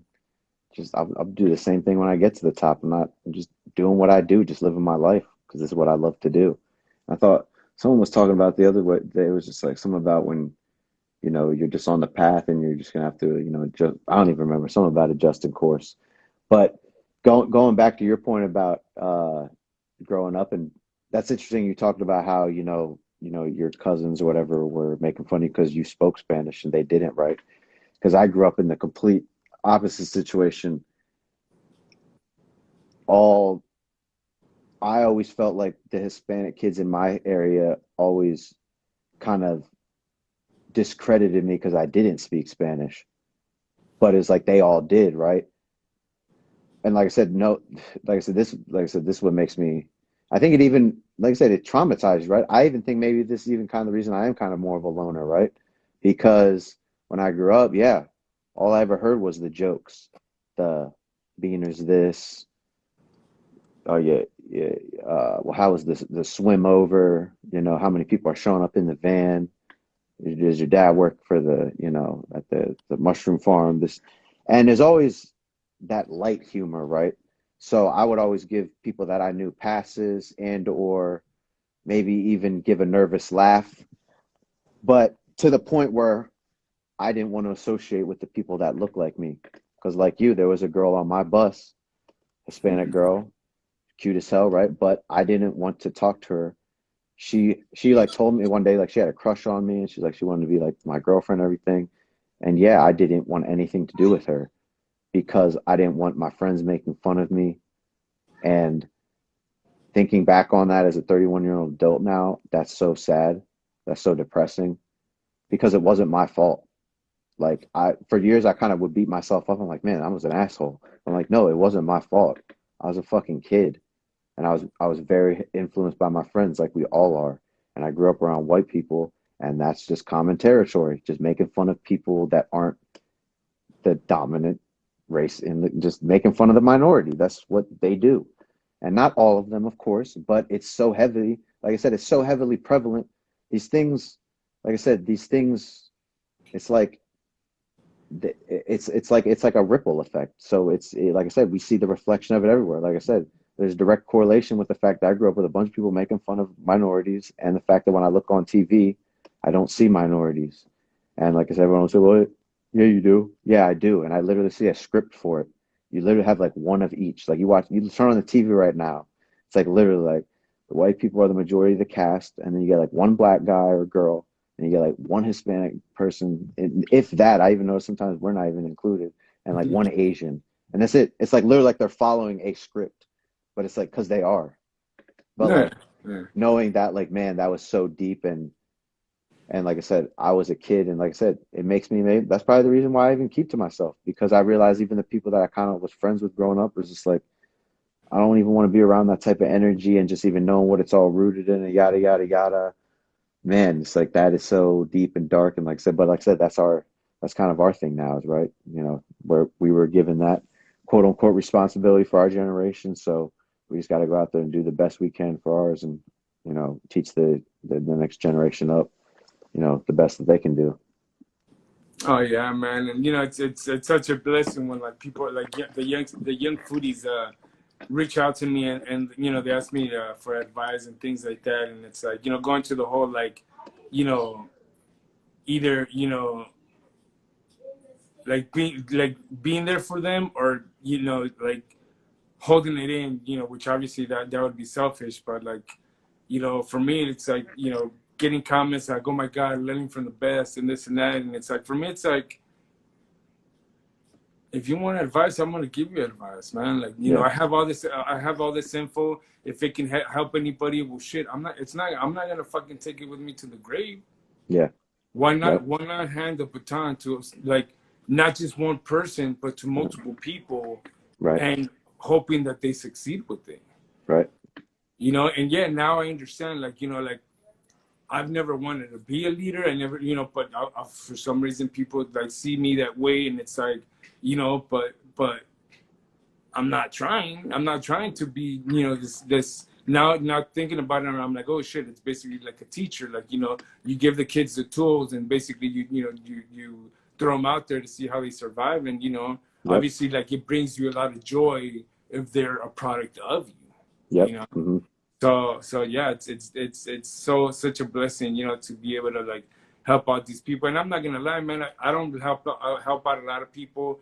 You know, with the energy, you know, I can sense like the good, the bad, and the ugly. And you know, that's why my circle is like super small, because it's like, Yeah. you know, I've learned throughout I've been in the game for about 5-6 years. You know, I've seen the good, the bad, and the ugly. You know, so I know like the people that have the good intentions, the bad intentions, and Yeah. you know, it's just, you know, basically working with the real ones, dog. Yep. It's like that's what's so beautiful. I feel like now that I know what I know, it's like your path, they just, you don't have to worry about that. You know, you'll come in contact with so many people, work with so many people, and the ones that are meant to be, you don't have to question it, just clicks, you vibe. Like I said, I can't even realize that with socialization, you know, there's even been, you know, like I said, because I'm always kind of like testing new people out, you know, it's like hang out with a couple people here, there, and it's just like I'm so now comfortable with just being able to say, hey, you know, you're not the ones for me, and then I just go back and do my thing. Like I said, because I realize, yeah, my life is kind of like centered around the work, but also, like I said, those things will work themselves out as well. Nobody has it all at one time, so we're always just kind of just leveling up, whatever. But that's, like I said, that's great that you're out there communicating with your people, and like I said, yeah, hell yeah. Like I said, there's nothing more satisfying than, like I said, teaching something, seeing someone use it, you know, and then, you know, even them then expanding on it. No, yeah, that's it's beautiful, bro. Like, you know, it's just, yeah, it's just yeah, man. But yeah, God. So then just wrapping up here, just you know, get a little hyper concentrated on the food real quick as we go out here. So like throughout, so what is your favorite like type of food then, just in the broad Oh man, spectrum? I grew up with Mexican, bro. Like I grew, you know, and it's, Yeah, and you know, I have to, you know, I mean, shit. I grew up with, you know, some of the best cooks. Like my mom was, you know, an awesome cook. My wife is an awesome cook. So I mean, yeah, you know, I mean, you know, my mother got down. My lady gets down.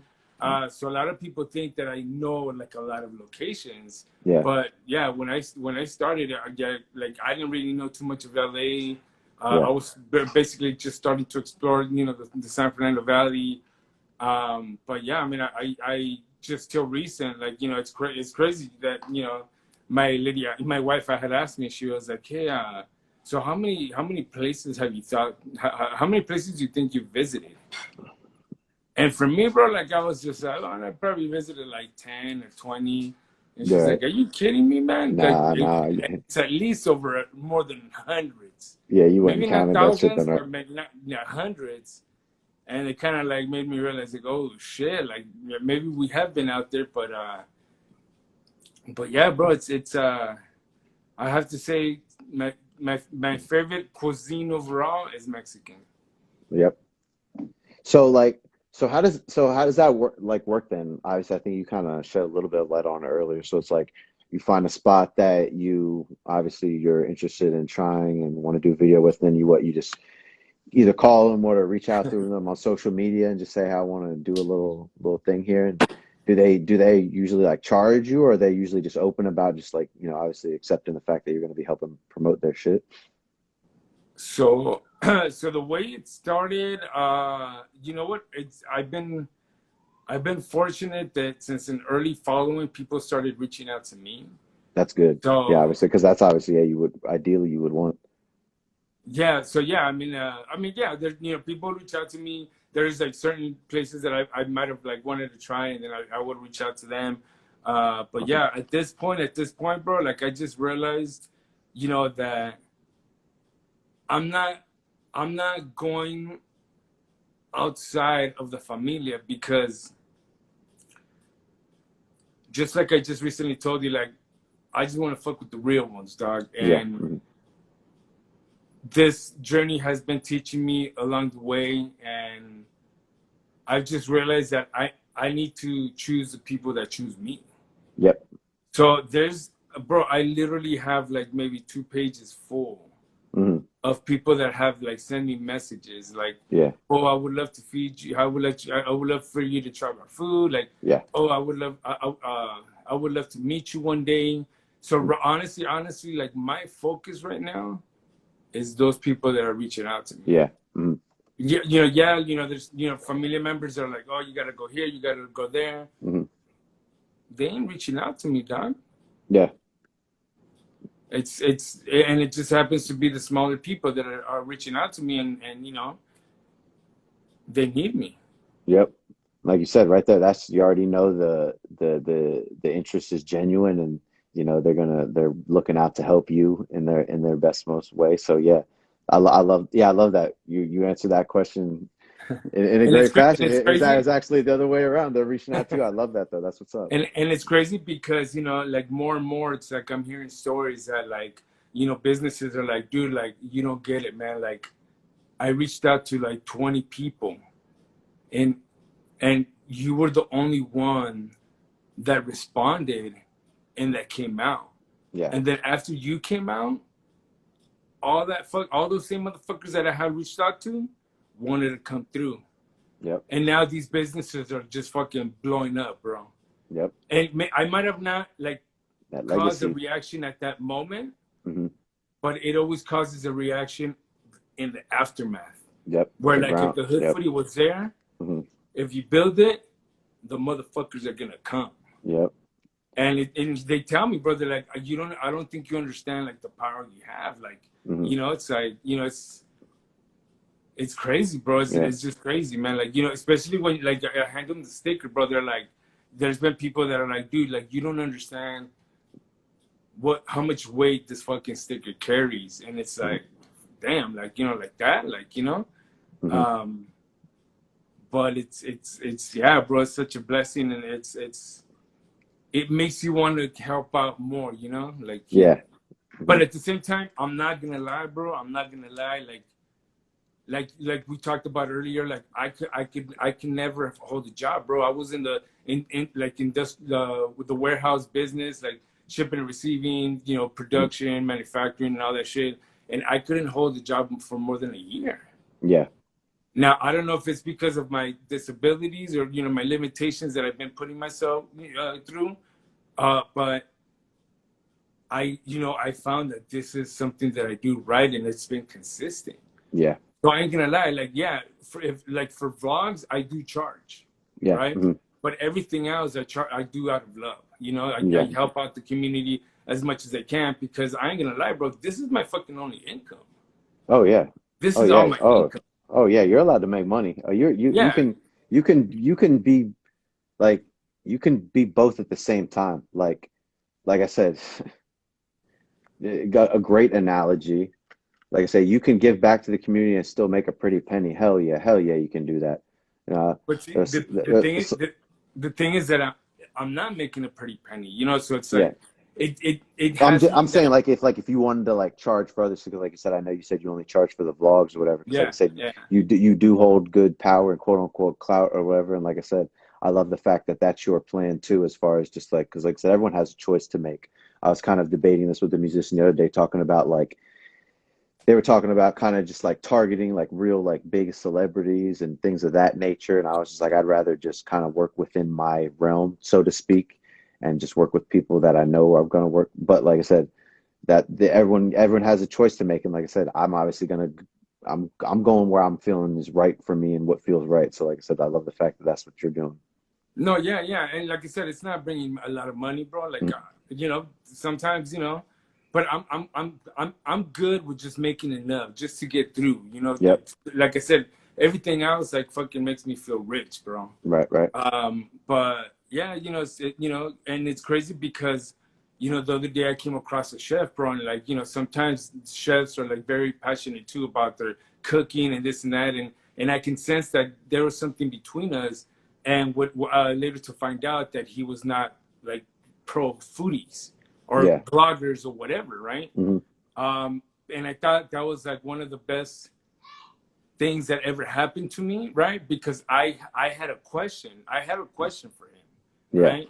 So we were going back at it from, you know, this and that, and you know, ya mero we were about to fucking throw putazos. Like I wanted to beat the fucker up, and he wanted to beat me up, Yeah. and you know, and at the end, you know, and then I was like, dude, like, okay, let me ask you one question. And he's like, what's up?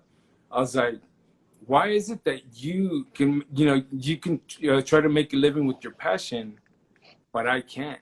Right. I'm doing what I love. I'm Uh-huh. passionate about this. It seems like it's doing, so why is it that you can live your dream and I can't? And oh, dude, like after that shit, like like I didn't see him for a couple of days, and he thought about it, this and that. But and after that, we became buddies. After we wanted to beat the shit out of each other, but it was a thing that I wanted to find out because I had that question, bro. Like, why do vloggers and foodies have like this bad reputation? When like for example, like a person like me, because I am a foodie. If you really want to categorize me, right? Yeah.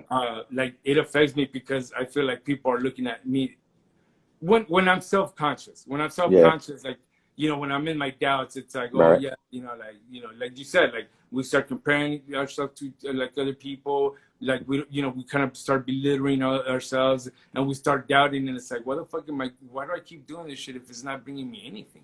Right. Right. But then I get reminders. Like Hmm. the other day,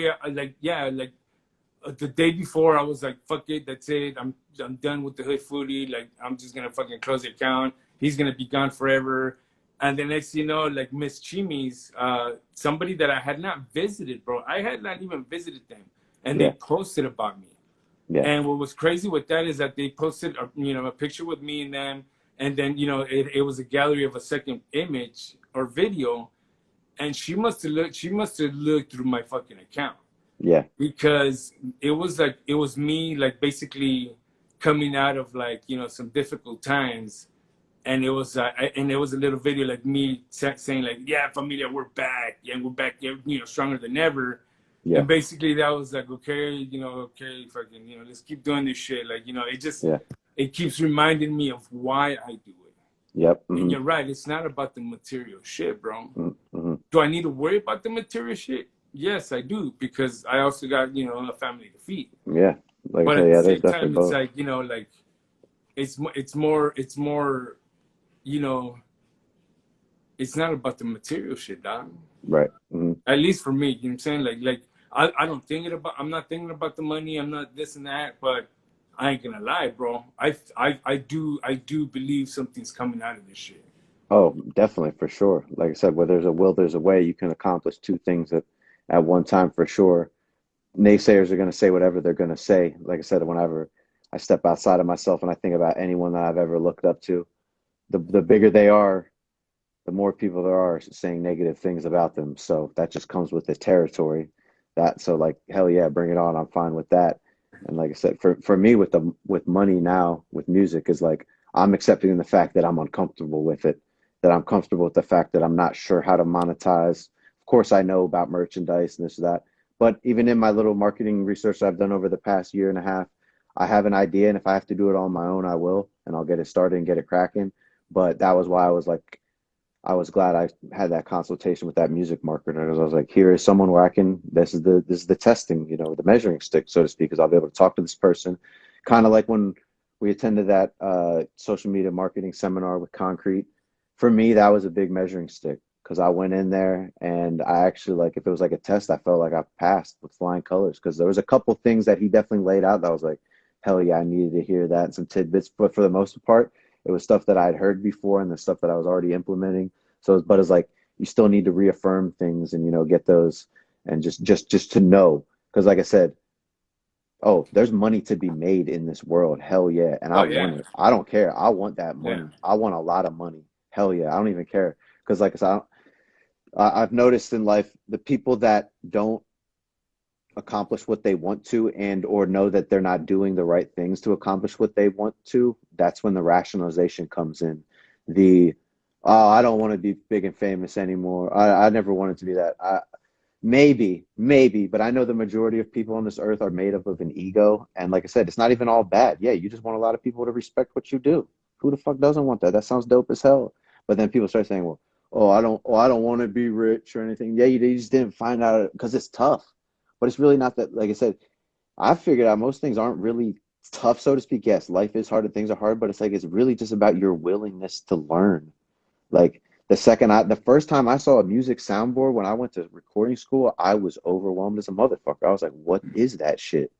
I was like, I'm never gonna learn this. Nowadays, it's like, oh man, I can't believe I was so worked up about that.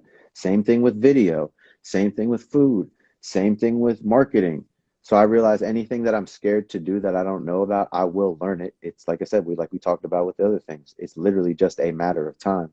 So like I said, when it comes to that whole thing, oh yeah, hell yeah, it's just a matter of just learning it.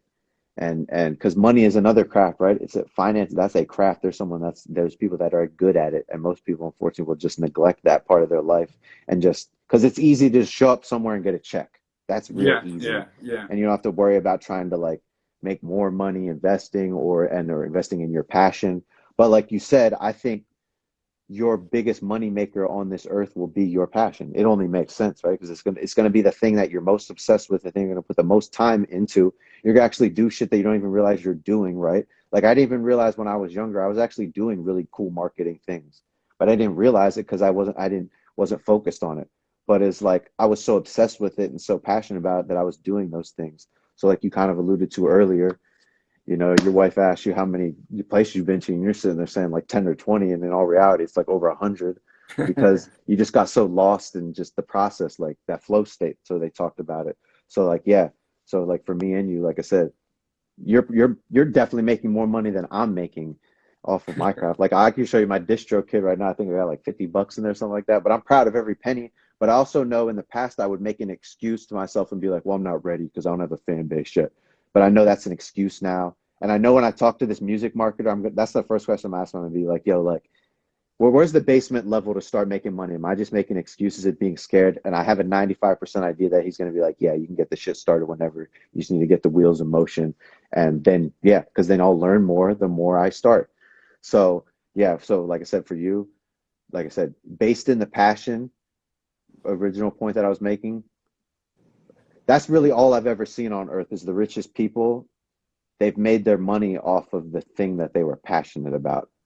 And they always talked about that they would do it for the love of it no matter what. I heard Mark Wahlberg, he had kind of like a rant where he was going off of this teacher who was complaining about not making money and job security, right? And he was like, I'm an actor. I have like literally no job security. You just think of me in this superhuman way that you don't respect the struggles that I go through. And he's like, but I do this shit because I love it, because I want to get better at acting every day. You do this shit because you love food and like I said, you want to help and inspire people and spread knowledge. I do it because I love music. Money at the end of the day, yes, another piece of the puzzle that we'll figure out. And like I said, because that's a craft in and of itself, and I want to be good at that. I want to be yeah. badass at that. But at the end of the day, if money was abolished from this earth, I would still do it. And when it comes to the realest of the real, oh man, talk about like depression and just like things like that. Who I definitely know for a fact, if music wasn't around, I would not be talking to you right now. I would have given up straight up. Because I said, I'm like you. I could hold a 9 to 5 when I was younger just because I thought that's what I had to do, right? I thought that's what I was supposed to do. Um, but now I realize there's a reason why I can't hold a 9 to 5 because that shit don't make me tick. I would rather be dead. I would be better off dead. The world would be better off with me being dead than me. Because I noticed that, like, you work at like a job like Foot Locker, like I did. Like, I love shoes too, right? People be like, that's such a cool job, and I'm just like, it's just a job. I got to stock shelves and like ring people up. Like, yeah, I get some discounts, but like, I don't love this shit. But like, I realize the person that loves shoes, they're gonna love every aspect of it. They're gonna love wondering what do I put on that storefront. What's the logo gonna look like? How Yeah. much am I gonna charge? What's gonna be the difference in price range? Men's, women's. What's the store setup gonna look like? That's the shit I hate because I really don't like shoes that much. I'm a fan of them. But like I said, when it comes to music, oh, I love every aspect of it. Like I said, I love knowing now what's that next marketing secret that's going to get me to where I want to be. What's the next little thing I can do with a video? Or like I said, now I realize, oh, I'm scared about making money. How can I better that? And you realize, yep, I really believe that your passion will lead to the quote unquote millions, trillions, whatever, billions, you know. But if it's not rooted in something that you're truly loving or whatever, you'll just be someone that's chasing money. And I feel like that never works. Yeah, that's always transparent. Because I know so many musicians who just like they they try to, like I said, it's just weird. They value the money and they're trying to make money so quickly versus just like building a fan base or a community like you've done, like I'm doing, and not realizing like that's the reason why a guy like a Justin Bieber or a guy like a Post Malone blows up because of their awesome fan base that they cultivated, and that didn't take a day. That took a good Oh amount of yeah, time. yeah. But like I said, you invest that time in there, and like I said, invested in a passion. Hell yeah. No, yeah, man. I mean, shit. I'm just excited. What's coming up next? Yeah. Got a But couple what's projects that are being put together. So yeah, but other than that, yeah, it's. I'm excited to to see what happens next. hell yeah. So yeah, just real quick then. That was going to be the next question. We'll get on that real quick just to close up. But second to last. So in all of this experience, what would I would say what has been your funnest experience, like AKA like your favorite restaurant or establishment that you've hit up, and then what would like you say has been like your weirdest or like your worst experience that you've had it throughout this journey.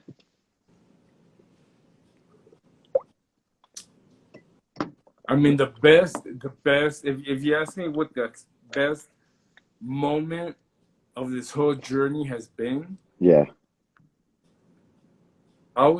like I was telling you that McDonald's was one of my biggest networks, bro. And with that, it's like I was able to get into one of the biggest Latino communities here in LA. So, yeah, yeah, like I've been able to like work with like Roxy, Mexican Ways, all these like big time, names here in the LA area. And, my boy Jose Resendes, he's a PR, and mm-hmm, he's been able to hook me up, like, being at huge events.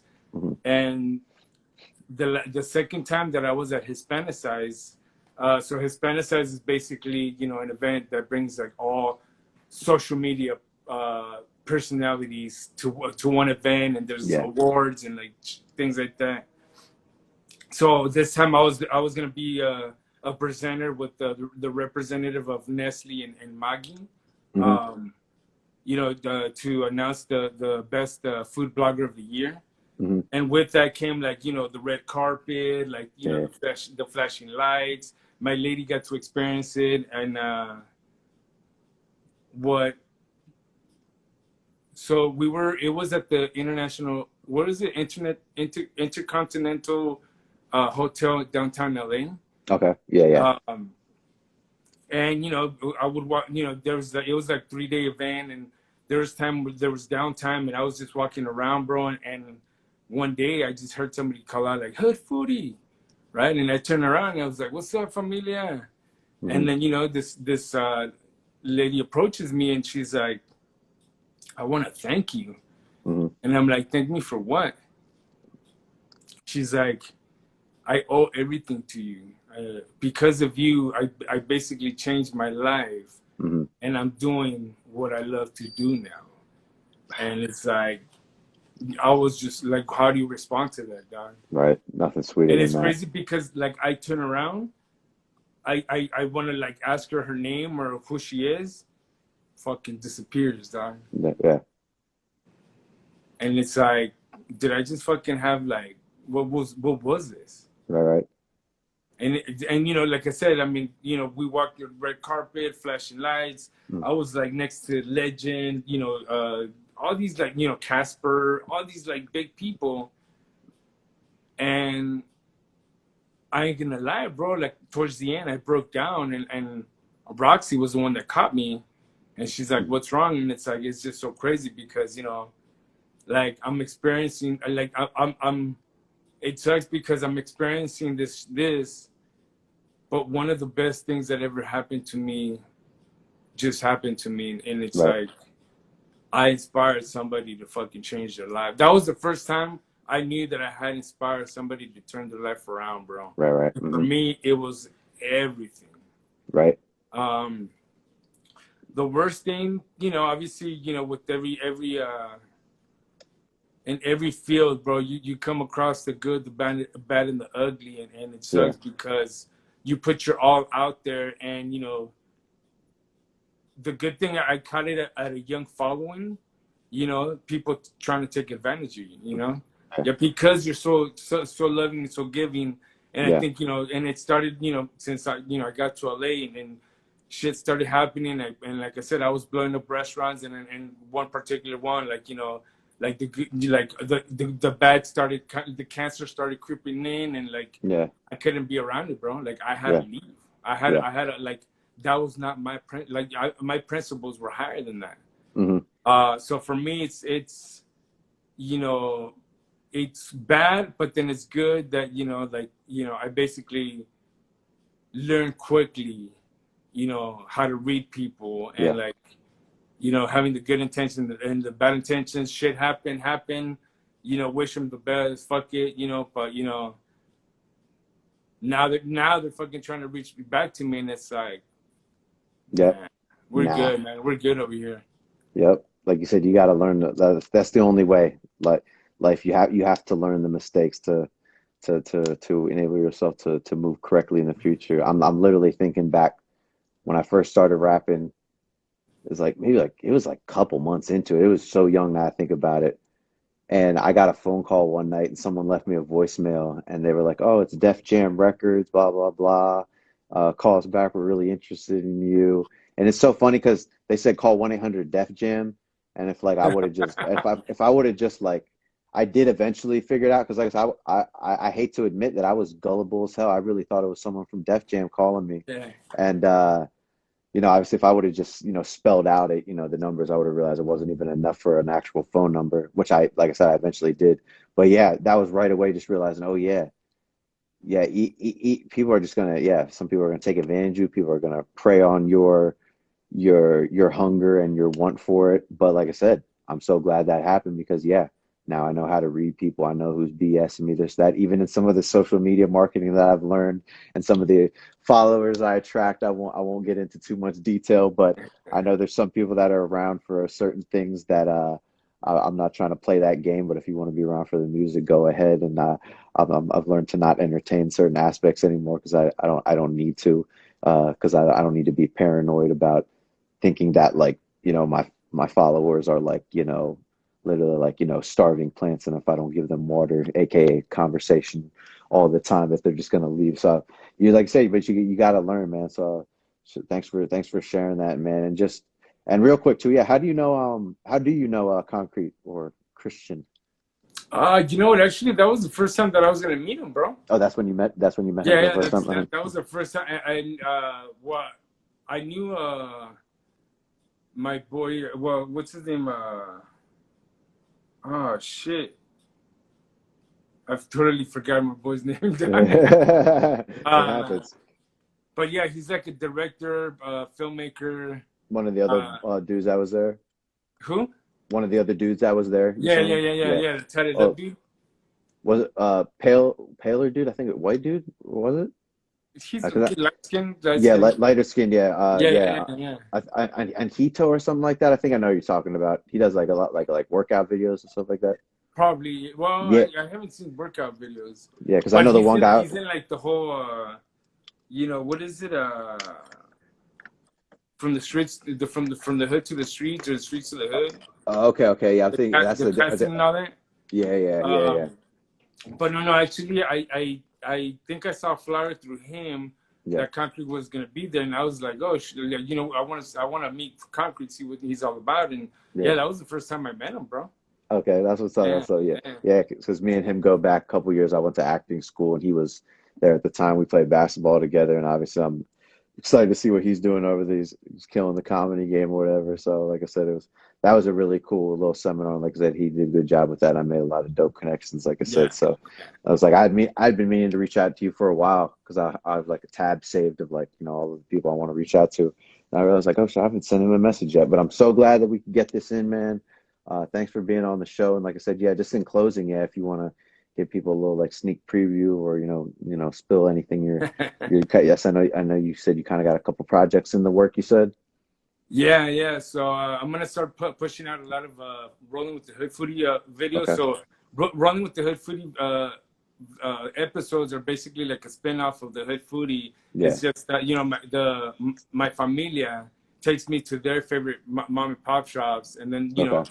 we help support them, and then I give them a platform to let people know who they are. So I got I got Marla G coming up. I Uh-huh. got Big Tokes from the West Coast. I don't know if you guys Yeah. know from Cholos Try. Okay. We're putting together an episode. Ricky Funes from Uh-huh. Goose Boxing. I mean, he's basically like a celebrity trainer out here. He's Yeah. had everybody in his ring from like Fluffy to Mario Lopez to Mayweather, you name it. He's been there. We're just waiting for his. I think what was it, 65 Impala, I think, to get out Yeah, of the shop because he wants to gotta roll with it. gotta have that in the So shot, yeah, right? For so yeah, sure. just we got those projects coming up, and yeah, just I'm gonna keep supporting the familia, trying out some delicious food, and yeah, man, I hope you guys love the journey with me. Hell yeah, bro. Well, definitely excited to see all that shit that comes out, man. Like I said, I saw you were just at a like a sushi Mexican slash like Oh, Hybrid place, man. So yeah. like that's why I'm saying I love just seeing that because I'm I'm I'm I'm not even like I'm not a picky eater. I'm just a plain eater, and I eat like pretty much the same shit every day. But when I do go out, I like experimenting here and then. I just love seeing all the different spots you're going to, man. So that's what's up. And if there's any way, me and you can collaborate more in the future, hell yeah, to let me know. Yeah, Like I said, yeah, that'd be, yeah, even as a I'm down part for of that. that, yeah, even as a part of that little spin-off, like I said, like I said, I'm sure, like I said, you're gonna work with. But if there's any opportunity for me, I definitely got some mom and pop shops around here I could take you to. So, like I said, in any way we can, that would be dope, man. No, I'm down. I'm definitely down, bro. And going back to the whole picky eater thing, just Yeah, to clarify that, like, it's just once I got into the foodie game, like I basically owed it to people to try the food the yeah, way that it was prepared. Not little did I know that I was actually going to be enjoying most of the shit that I was actually trying to get away from. Like right. I've become like a huge, seafood fan. Hmm. I've plantains, you name it. Like, Hmm. I've been trying everything the way that it's prepared. So it's actually been opening my palate. Yeah. Uh, but yeah, man, it's definitely, yeah, man, there's definitely some good food out there, man. Oh man, there's so much. Like I said, I know I could benefit from trying a little something here and there. It's like, when I go out, it's like bacon cheeseburger, pepperoni pizza. You know what I'm saying? Like No, I'm the opposite guy. pretty Like, player. So it's like I got like I'll go a little wild every now and again, like an egg or something, on the burger. So, but like every time I do try something new, yeah, a lot of the times I am very satisfied because, like I said, God, there's just so much different types of food in the world, and just even people experiment with new stuff. So, man, like I said, yeah, definitely keep doing what you're doing, bro. Excited to see what you coming out with next, and like I said, definitely appreciate you being on the show, sharing some of your insights. Like I said, on the mental health aspect too, just talking about dream chasing, inspiring people, things like that. A lot of great stuff on here that people are gonna love to hear, man. So thanks for being on once more, my brother. no, man, thank you. I appreciate you, and I'm happy that my familia was able to, to jump on here and get to know you as well. And yeah, let's just keep dreaming big, dog. That's what it's all about, man. Just never quit. Just keep going, and don't take no for an answer. Hell yeah, man. Because we're so young right now. I can't wait to see what even happens in a couple, 3, 4, 5, 10, 20 years from now, man. It's gonna be a wild ride. But yeah, thanks again for being on the show, my man. And you enjoy the rest of your evening here. Thank you for me. I appreciate you, man. All right, brother. Be easy, man. Peace. Peace.